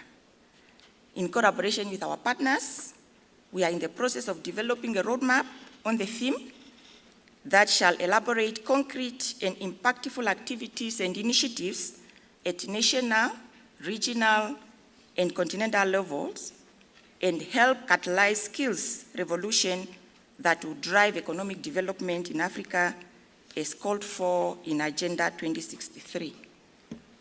Let us all recognize then the power of collaboration and partnership in realizing the AU Agenda 2063, and together we can make our vision of a prosperous and inclusive Africa a reality. Thank you all for your dedication and commitment to the engineering excellence. Thank you.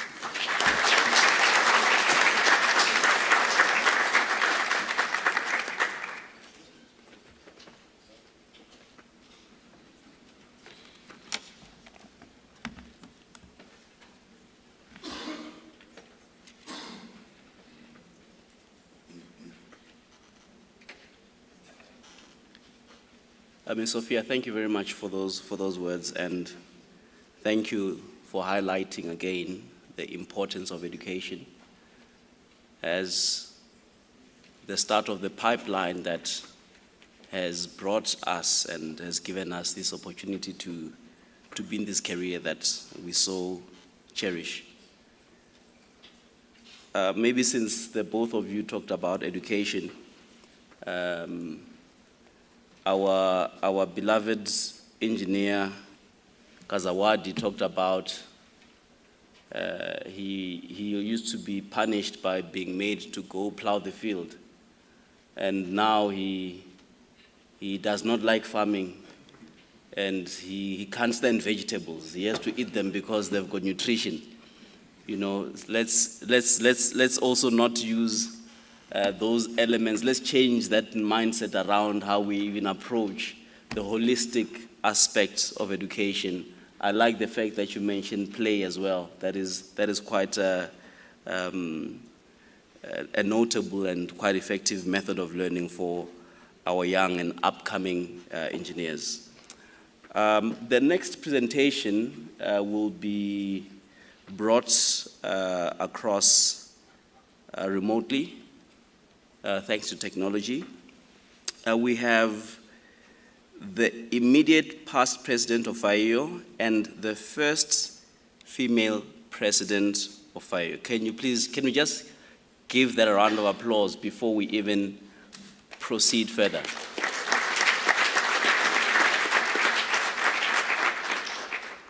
And the reason for that, that is a milestone which shows the commitments and the advancements that we're making. I would like to introduce Engineer Kalin Bouchadid, who will be presenting for us.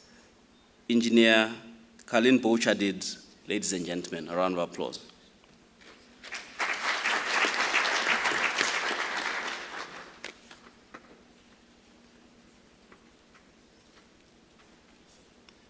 Thank you very much. Warm welcome. I'll be speaking today on how FAIO can assist Africa in achieving a sustainable development goal, and talking also about what females engineers can do to help in achieving these goals. I hope I can be heard.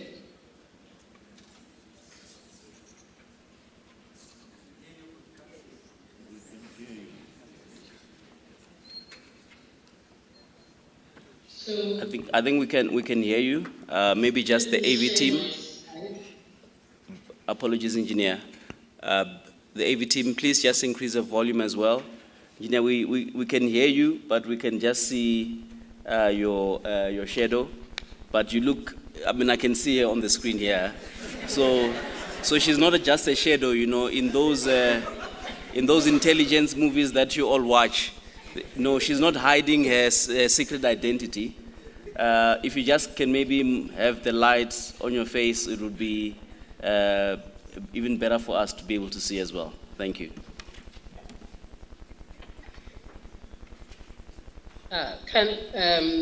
Can my screen be seen? Yes.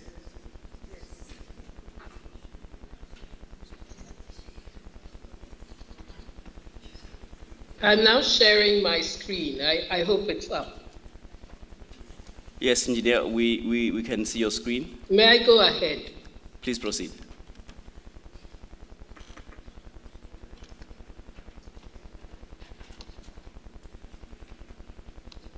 May I go ahead?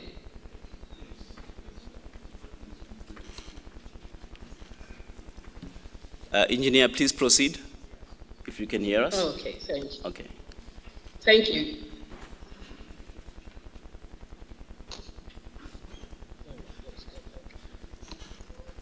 Good, thank you very much. So I'm speaking today about how FAIO can assist Africa in achieving the Sustainable Development Goals. And I would also be talking about what female engineers can do We are all, I believe, familiar by now with the Sustainable Development Goals that were established by the United Nations. These are a set of 17 goals aimed at addressing a range of social, economic, and environmental challenges. And we believe that FAIO as an organization can play a very vital role, because even though the SDGs address several different sectors, like poverty, health, and so on, a careful analysis reveals that engineers have crucial roles to play in achieving all the SDGs. And we believe that female engineers in particular can make significant contributions in several ways. I just want to mention a little bit about FAIO. And FAIO has a vision that is to be the leading engineering professional body offering sustainable development solutions for the benefit of humankind in Africa. So FAIO's vision is properly aligned with the SDGs, and its mission is to promote and advance the science and practice of engineering for the benefit of society in Africa and globally. Now, in doing this, FAIO has 4 strategic goals: engineering advocacy, which aims to create awareness amongst leaders and policymakers and society at large of the critical importance of engineering, and education and capacity building. We aim to develop a sufficient, diverse, inclusive, and competent base of relevant engineering practitioners and industries.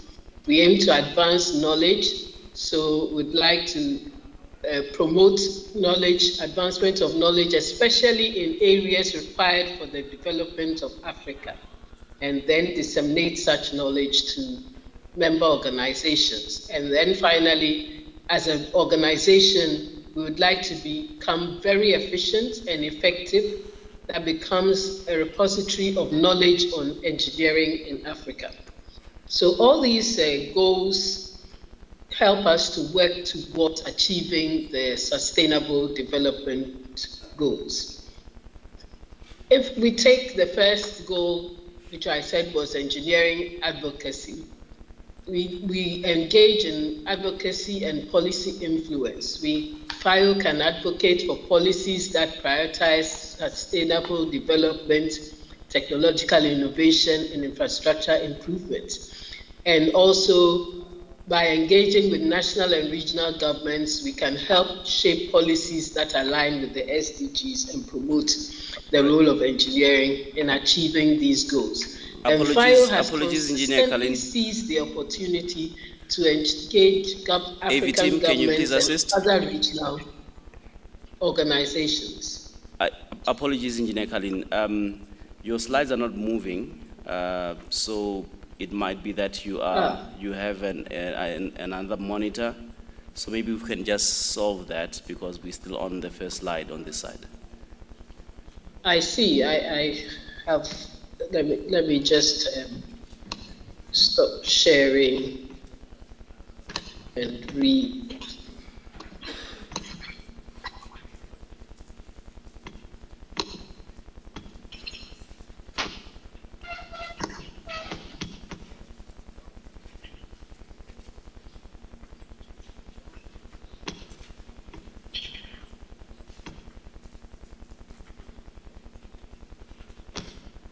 I only have one slide, one open slide. Let's just reshare it and see what happens.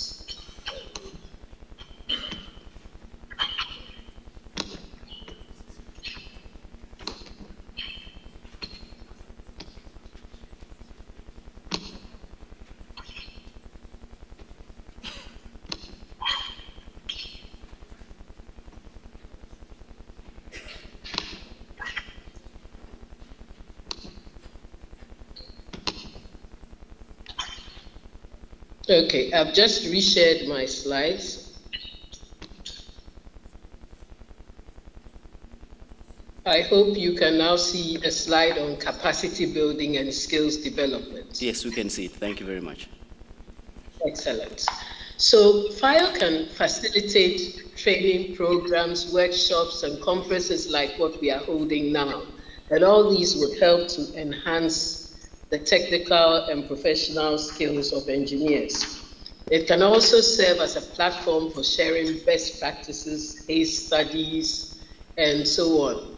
And also looking at successful projects that address the various SDGs.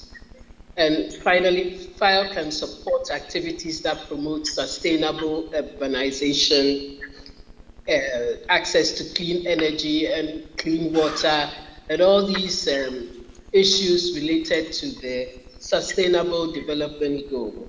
And in fact, FIO does a lot of that, supports its local and national and regional, sub-regional organizations in holding a lot of different programs, conferences, and interactions, and I've just listed a few on the side. So you see effective project management, impact of COVID on wash sector, and so on.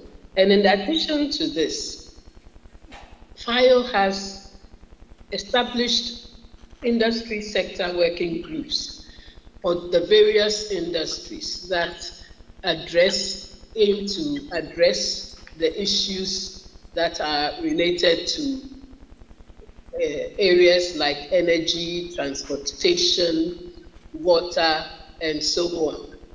And in this manner, FIO can disseminate, knowledge, ensure that everybody is more up to date, and so on. Now, FIO, if we come to the third goal, FIO advancing knowledge.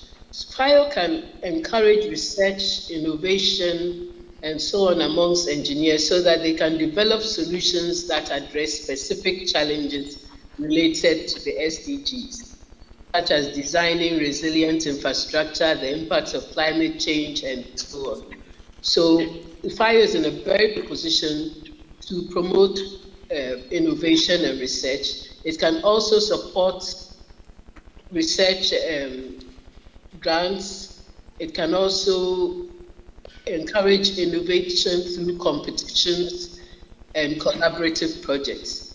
And these are things that FIO has actually done in the past. We've held competitions on World Water Day and related to water, and we've also encouraged research through our conferences and so on. Engineer, and also, apologies for interrupting again. I think the slides are not moving still. Can we just try something? Can you maybe put the PowerPoint into presentation mode? It is in presentation mode at the moment. Oh. It's actually in presentation mode. All right, so we just have a glitch. AV team, can you please?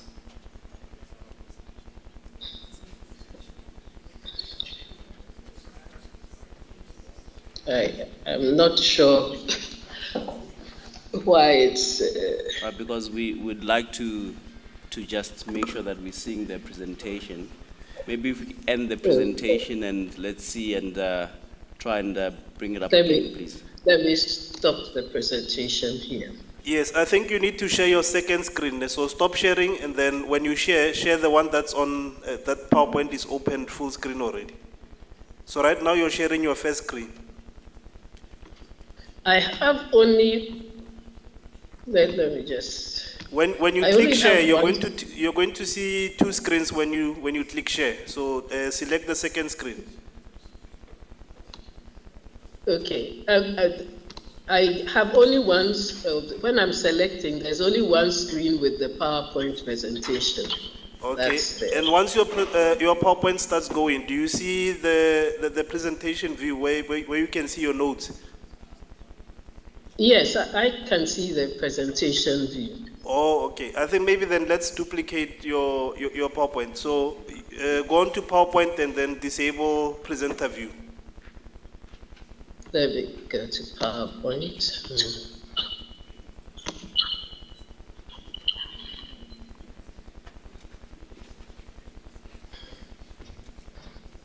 I'm actually on presentation views. I'm on a normal view at the moment. Okay, let's try sharing again. I'll share in the normal view first then and see what happens.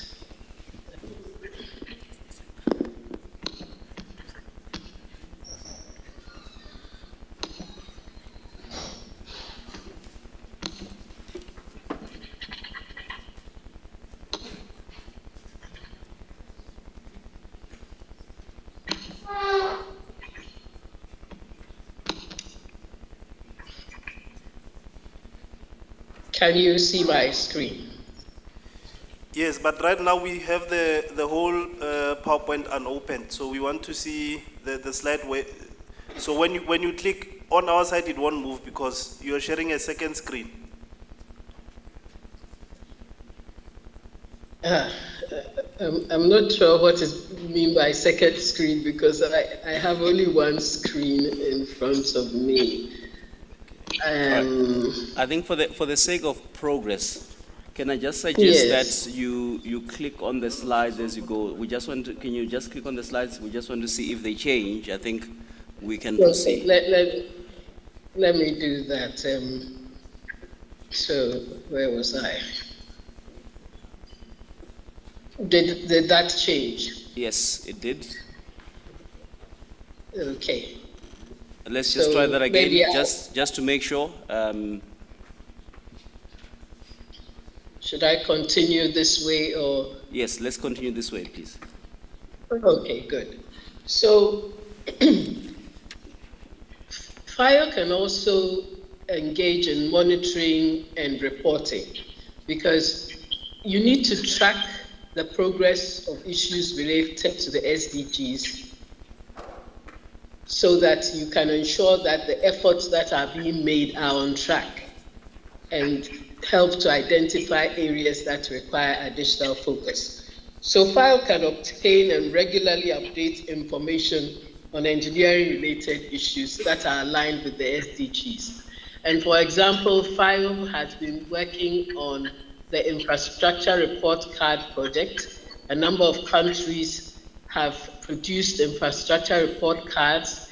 They have looked at various areas like water, energy, telecommunications, and so on. And they have graded the infrastructure in their countries, and they've collected data on the infrastructure, which later on, of course, their first report cards will provide a baseline, and later on, with updates over the years, you'll be able to see how the country is progressing, maybe towards providing clean water for all, or towards providing energy for all, clean, sustainable energy, and so on. So the infrastructure report card is a very useful tool that FIRE has been working on and hopes to get all countries in Africa to adopt. And this can help in monitoring and reporting. We also have a current survey on numbers of engineering practitioners, and I believe maybe some of you may have been approached. In this, FIRE is working with CSIR, the Institution of Civil Engineers, their Professional Development and Projects Unit, to collect this data so that we can have more accurate data on numbers of engineering practitioners and their capabilities and so on. These are all important because we have issues where you find people believe maybe we either have the numbers or we don't have the numbers, but we don't actually know because we have not done and have not collated this information. And this is where FIRE can come in and really help. So these are some of the ways in which FIRE can help to achieve the Sustainable Development Goals. And in fact, like I indicated at the beginning, FIRE's whole mission and vision is all geared towards and aligned towards achieving the Sustainable Development Goals. Now, what can female engineers do? And what contributions can they also make to help Africa achieve the Sustainable Development Goals? Well, African society often places different expectations on males and females. So you may find in some societies it's the females that go out and fetch water, or the females that look after children, or look after old people, or prepare food, and so on. And therefore, the experiences of these females are different from their male counterparts. In addition, by nature, females are different from men in so many ways. This means that, yes, they grow up with different experiences, and their priorities and needs may also be different from their male counterparts. I mean, if I was engaged in the design of an urban area, my concern may be there shouldn't be any dark spots, there should be enough light, and these lights that we are putting up should be as bright as whatever, because I'll feel much safer if the places are brighter and not so safe when they are dark. And those things may not be the same concerns that my male counterparts would have. It's also important that female engineers recognize that they have a critical role to play in reflecting the priorities and needs of females in any engineering design solution that they are involved in.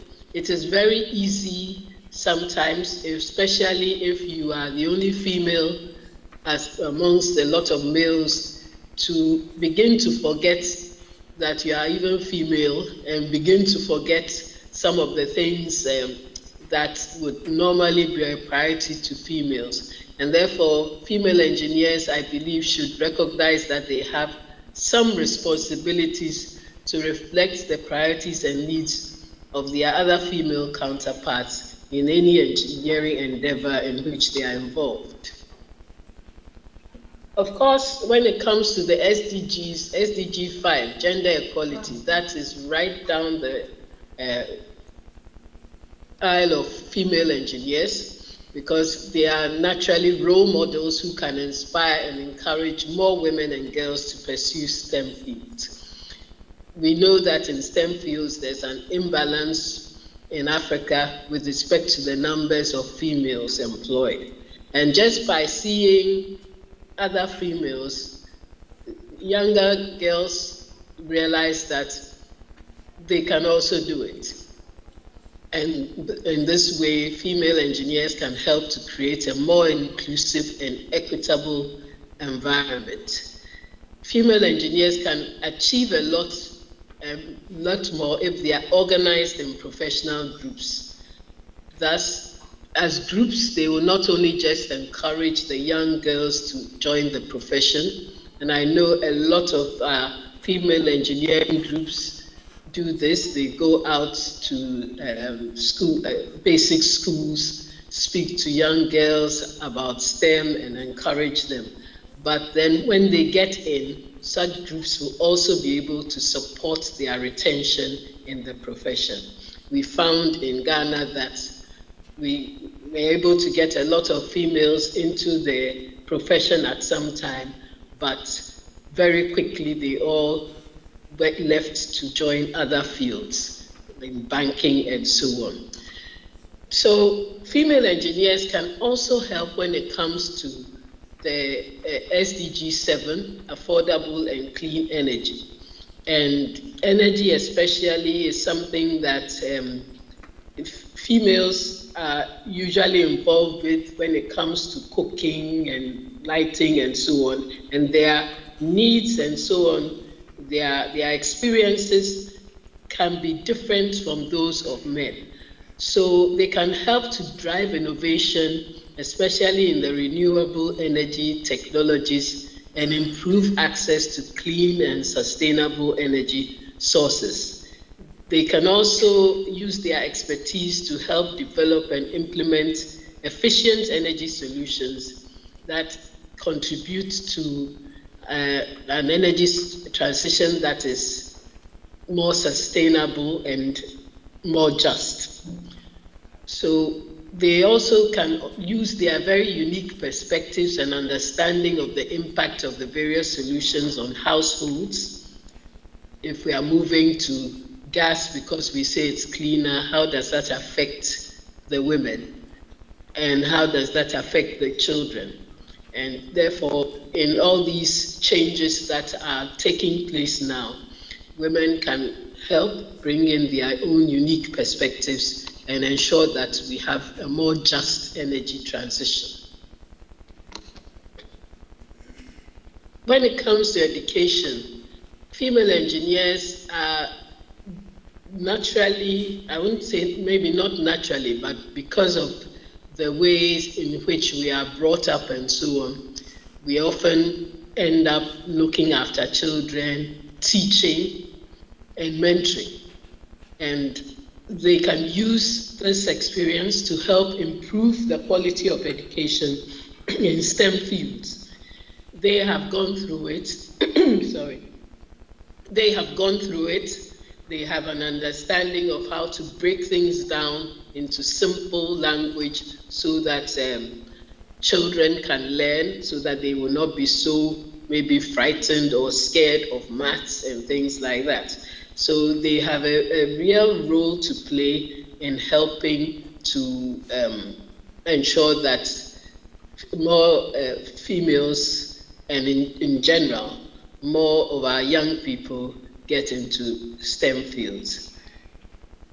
But of course, by enhancing these opportunities, they can contribute to a skilled workforce that drives economic growth and innovation. And let me just add that one of the things that I have seen female engineers do is actually engage teachers and show them how to break things down into simple language for their students to be able to understand, fields like maths and science, which some would have found a little more difficult. In industry and innovation, again, females can play a very vital role, female engineers, in driving technological advancements and innovations across industries that consider female perspectives. So in everything that we are doing, we need to consider the female perspective, whether it's designing a car or whether it's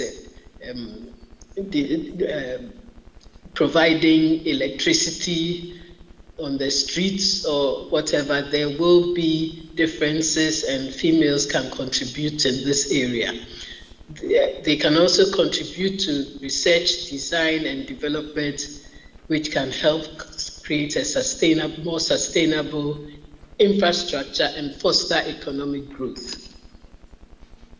Then, of course, sustainable cities. There's a lot that is there to do with cities. I mean, anytime I drive around, there's a lot I would have done about the roads, a lot I would have done differently about roads, about pavements on which I walk. Of course, there are certain areas where I would think of the kind of shoes I'm wearing, which will be different from what a man is wearing, and therefore they may have thought differently about the kind of surfaces they were using for pavements, and all those kinds of things. We can ensure that our cities and communities are safer or feel safer for us and are more inclusive and environmentally friendly. Then, of course, we can contribute to creating sustainable living spaces for all residents. This, I just put up a slide. These are some of the things that the Women in Engineering group has been doing. And in fact, in all the other areas, the SDGs have mentioned, we've had women in engineering groups doing things in water and in other areas. Here we have it's the same goes for their role in environmental conservation and in pollution control and so on. You have the Namibian Women in Engineering. They had worked on the theme Engineering for a Healthy Planet, the Namibian perspective, and so on. So these are some of the things that the women's groups can do. They can contribute, they can take up these subjects and contribute to bring in their own perspectives on these subjects. Then, of course, we need partnerships. And I think that female engineers are very good at building partnerships. And the evidence is there in our Women in Engineering Forum. Our chair will bear us out that in the forum we have women from all over the world. There I put a picture of women from all over the world who have been working very well together, very, very collaboratively to achieve so many things together, to run competitions for children, to launch awards for female engineers, recognition for female engineers, and so on. And doing this, they've all brought in their diverse perspectives and skills to the table, and they've been able to foster interdisciplinary approaches to tackle all these complex global challenges that we have. So, finally, let me just say that FIO can serve as a unifying force that brings together engineering professionals from across Africa to collectively work towards achieving the Sustainable Development Goals. And indeed, FIO's membership consists not just of professional engineering institutions, but practically anybody that has any work to do or anything to do with engineering in Africa, because the aim is to be the repository of knowledge, and you can only do that when you have everyone on board. And FIO can provide leadership and coordination and amplify the impact of engineering efforts and contribute to a more sustainable and prosperous future for the continent. Female engineers in particular have significant contributions to make towards the achievement of the Sustainable Development Goals. In all its work, FIO has built a lot of partnerships, has relationships with bodies like FIDIC Africa, the African Union, and others, all in the aim to work together to achieve these Sustainable Development Goals. So thank you very much for your attention, and my apologies, I don't know what happened with the slideshow. Thank you.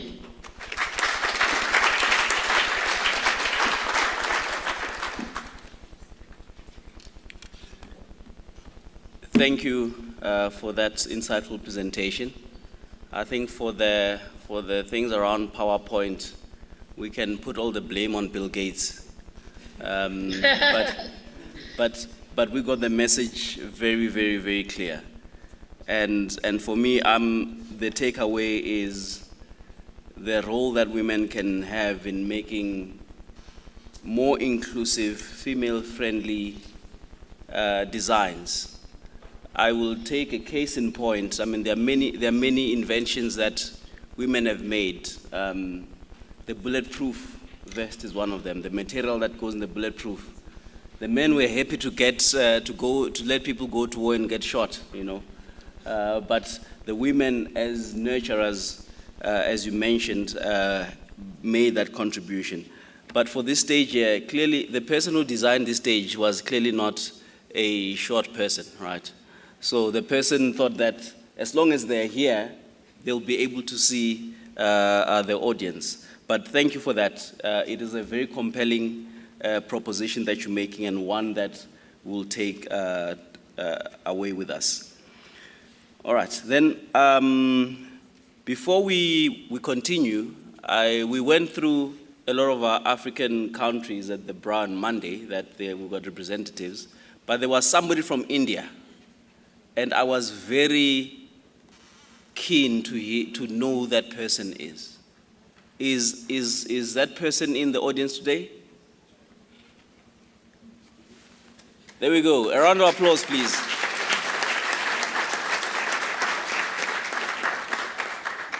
So the Africa Engineering Week marketing team, we have clearly gone cross-continental now. So please, let's send our advertisements on social media channels, even to other continents. But welcome and thank you very much for joining us. Our next speaker is Engineer Amos Marawa. Engineer Amos, there is a very famous sports presenter here in South Africa. His name is Robert Marawa. Are you maybe related to him? Because we had Dr. Malinga the other side, but then today is Mr. Marawa. Well, we'll talk about that at the gala dinner. Engineer Amos Marawa is the Deputy Chief Secretary in the Office of the President of Zimbabwe, and he will have some remarks to share with us. Thank you very much. Engineer Amos Marawa.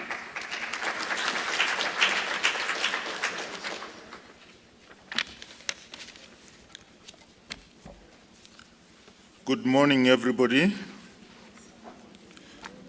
Okay, I may as well talk to myself. I said, good morning, everybody. Good morning. You see, that's more pleasing. Mr. Moderator, thank you very much for inviting me to, as you say, some remarks, which by inference means I have a free topic. I can say whatever I wish to say. Please allow me to stand on the protocols already established. And first to say that it came up during the discussions quite a lot to say there are a lot of risks in engineering, and some comparison was made with other professions. But no one also mentioned that there is a risk of ambush, even in engineering circumstances. And talking of ambushes, I must say I was a victim of that. Some very beautiful lady came and said, "Good morning, engineer.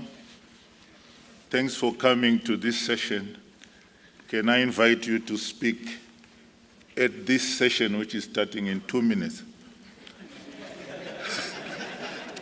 And I don't know whether it was bravery on my side or otherwise to accept to present in a session where we have distinguished speakers who had presentations prepared beforehand. Anyway, since it's an engineering function, and I'm an engineer, let me take that risk and try to say something meaningful. Ladies and gentlemen, I think we have really come a long way, given that it is the 9th UNESCO African Week and the 7th Federation of Engineering Organization under the African Union. And also to say, even as we are talking about this conference, it's already in our 3rd day. And I must paraphrase to say, as engineering institutions, we have really done quite a lot in terms of representing the collective interests of our engineering profession, looking at representing our members and ensuring that as we practice engineering, we enhance the level of professionalism that is expected of us. And I think governments have also recognized the importance of our profession. Most of us have actually been educated and graduated from our national institutions across the continent. Some may have actually done so from institutions abroad, which is a clear indication that if in our universities we have created engineering faculties under whatever name is appropriate for each institution, it means government has recognized, as the Vice President said in his opening speech, where he quoted a governor from Colorado, in the United States of America, and simply said that those nations that trained engineers were actually more prosperous than those that trained lawyers, as an example. I'm paraphrasing here. And the key message from that quotation was to say no country had actually sued itself to greatness. So it is important to realize that governments across Africa have recognized the engineering profession, and that us, through our collective organizations, have also done a lot to improve in terms of the professionalism of our engineering field, and that we should do more to work with government to ensure that we improve in terms of the policies, the strategies that are necessary to bring sustainable development through the infrastructure development and its enabling effect on the entire economies of our countries.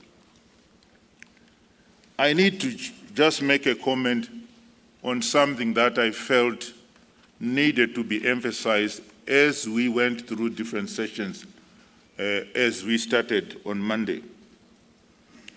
Clearly, we have in our countries institutions, either as an engineering institute or engineering councils that have been established through various legal requirements, be an act depending on the legal jurisdictions that are pertaining to our countries. But I think creating those institutions helps us, at least as a profession, to be organized. But I think for us to make more impact in terms of working with government and regional institutions, we need to institutionalize the role of engineers in national economic development. The role of engineers through their institutions need to be clearly defined and spelled out in the statutes of the countries, whereby starting at every level of development, from planning, implementation, operations, maintenance, and even resource planning, the role of engineers need to be clearly spelled out so that we can be part and parcel of government procedures. In my country, we have, through our Vision 2030, where we aspire to be a middle-income society, we have established 16 thematic working groups across government. And we have a thematic group that is dealing with infrastructure and utilities. But when you delve down even in that structured manner, you will see that there is no clearly defined role for the engineering institution and councils to play. Maybe the situation may be different in other countries, but I want to believe this is an area which is the missing link in order to ensure that we as engineers, our profession, should actually be a catalyst for development in our jurisdictions. Looking across the participants here, and thanks, I am happy that we have a representation from outside Africa. We have just applauded and recognized a representative from India. I'm happy that even at this stage, the panelists here, distinguished panelists, we have a representative from the AU. But I think there are also some missing critical institutions. The AU has already, as it marches towards the creation of the African Economic Community, which is the overall objective of the African Union, has already recognized that we have the regional economic communities as the building blocks for achieving the African economic community, which means the regional economic communities are partners in attaining even the Agenda 63 that we mentioned here and creating the Africa all we want. But in our midst, we don't have a single representative at an official level from the end of the regional economic communities. I know we have sub-regional organizations of our engineering organizations. Even in SADC, it's not actually a SADC institution. It so happens to be an institution that is created within the sub-region of SADC. But when you delve down into the institutional framework of SADC, you won't see it being recognized as such. And it has no specific or dedicated role that it should be playing as we implement the regional programs, regional integration programs under SADC. And this is the challenge that I want to bring to this organization, to this conference, that I think we need to start from our national government structures that will institutionalize the profession of engineering, and through that we take it to our sub-region, to the regional economic communities. Every member of the African Union belongs to one, in some cases 2 or 3, regional economic communities. And I think if we set up our institutional structure, which then clearly spells out our roles, then clearly we will bring the impact that we need to put to bear and bring sustainable economic development faster to our regions.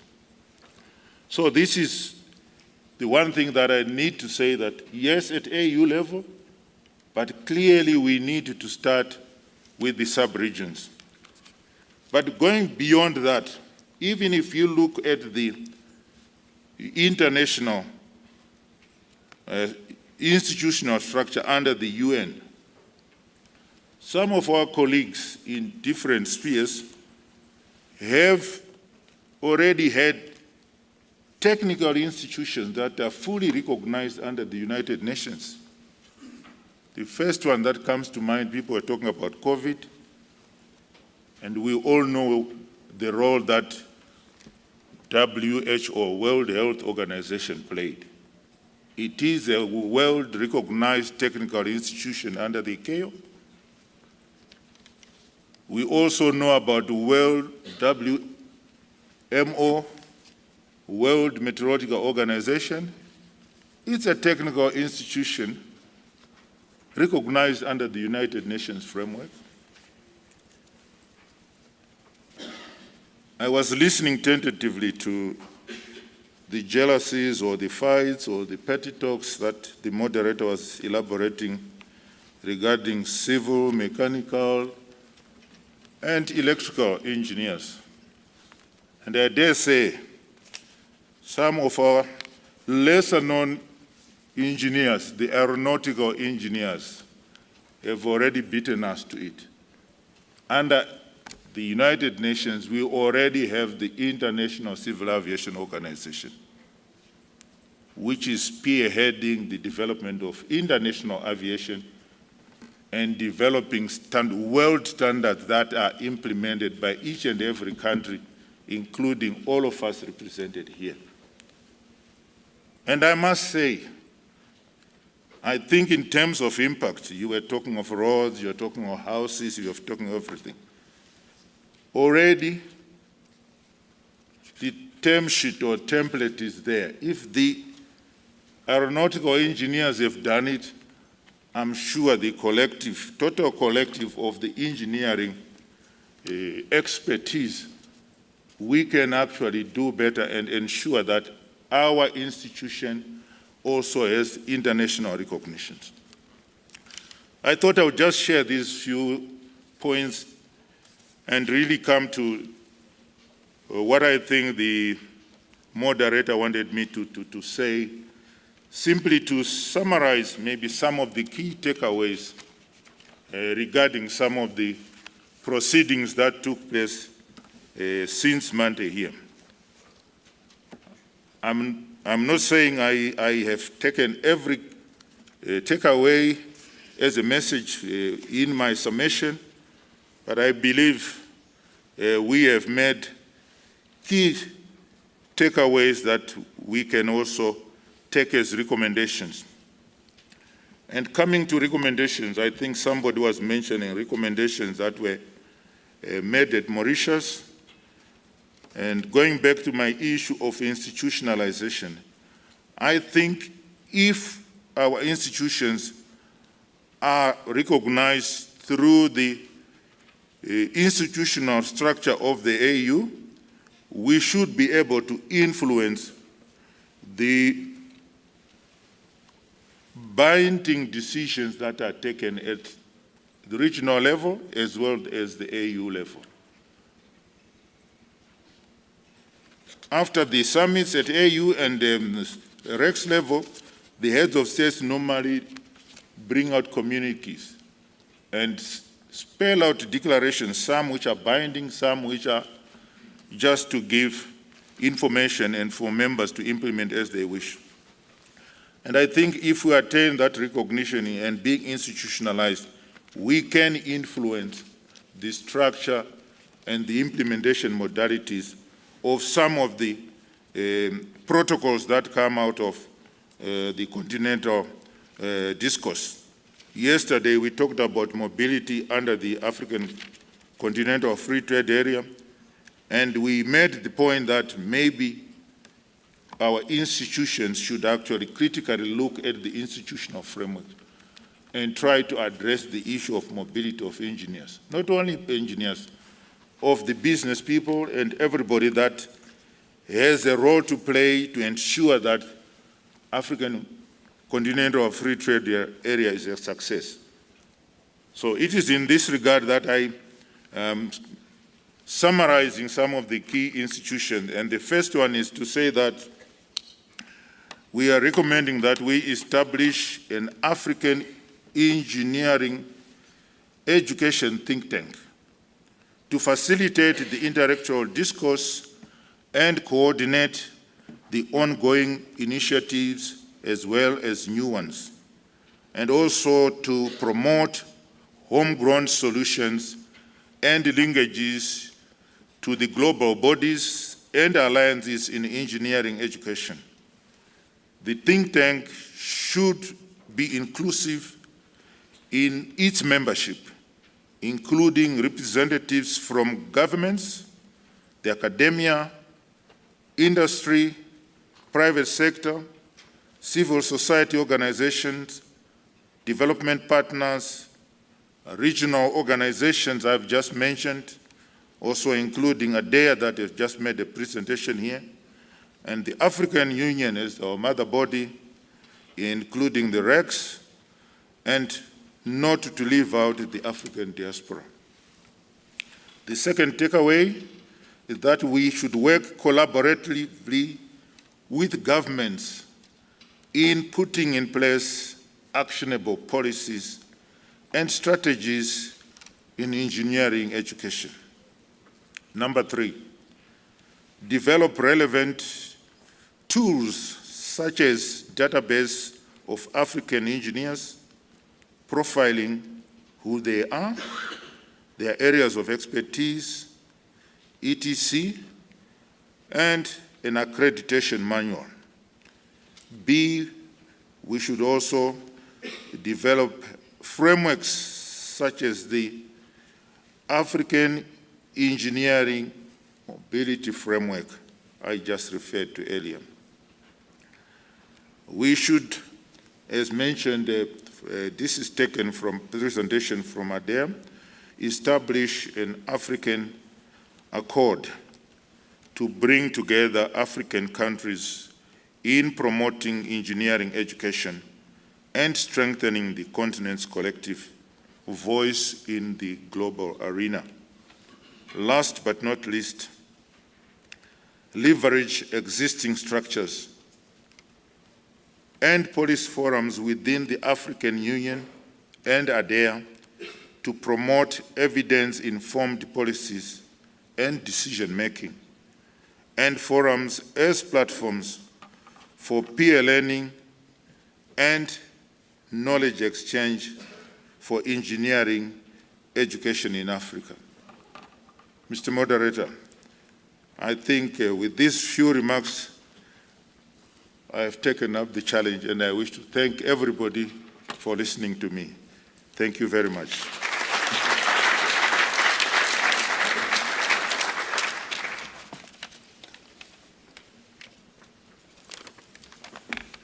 Thank you very much, Engineer Marawa, for that, for those insightful points and the challenge that you have presented to us to copy our fellow aeronautical engineers, for us to be present on the world stage, but also to be intertwined into the economic fabric of our various economic zones. With that, ladies and gentlemen, we have come to the end of our morning session. I want to just re-emphasize the 3 announcements that were made. The first one is the CPD accreditation at reception. The second one, and probably this is probably the most important one for today, because we need to make sure that we finalize the numbers, that we register for the site visits that will be happening tomorrow. So there are 2, so you have to pick one. Then the third one is around business matchmaking. Then going on to lunch, right? I know it's it sounds like I'm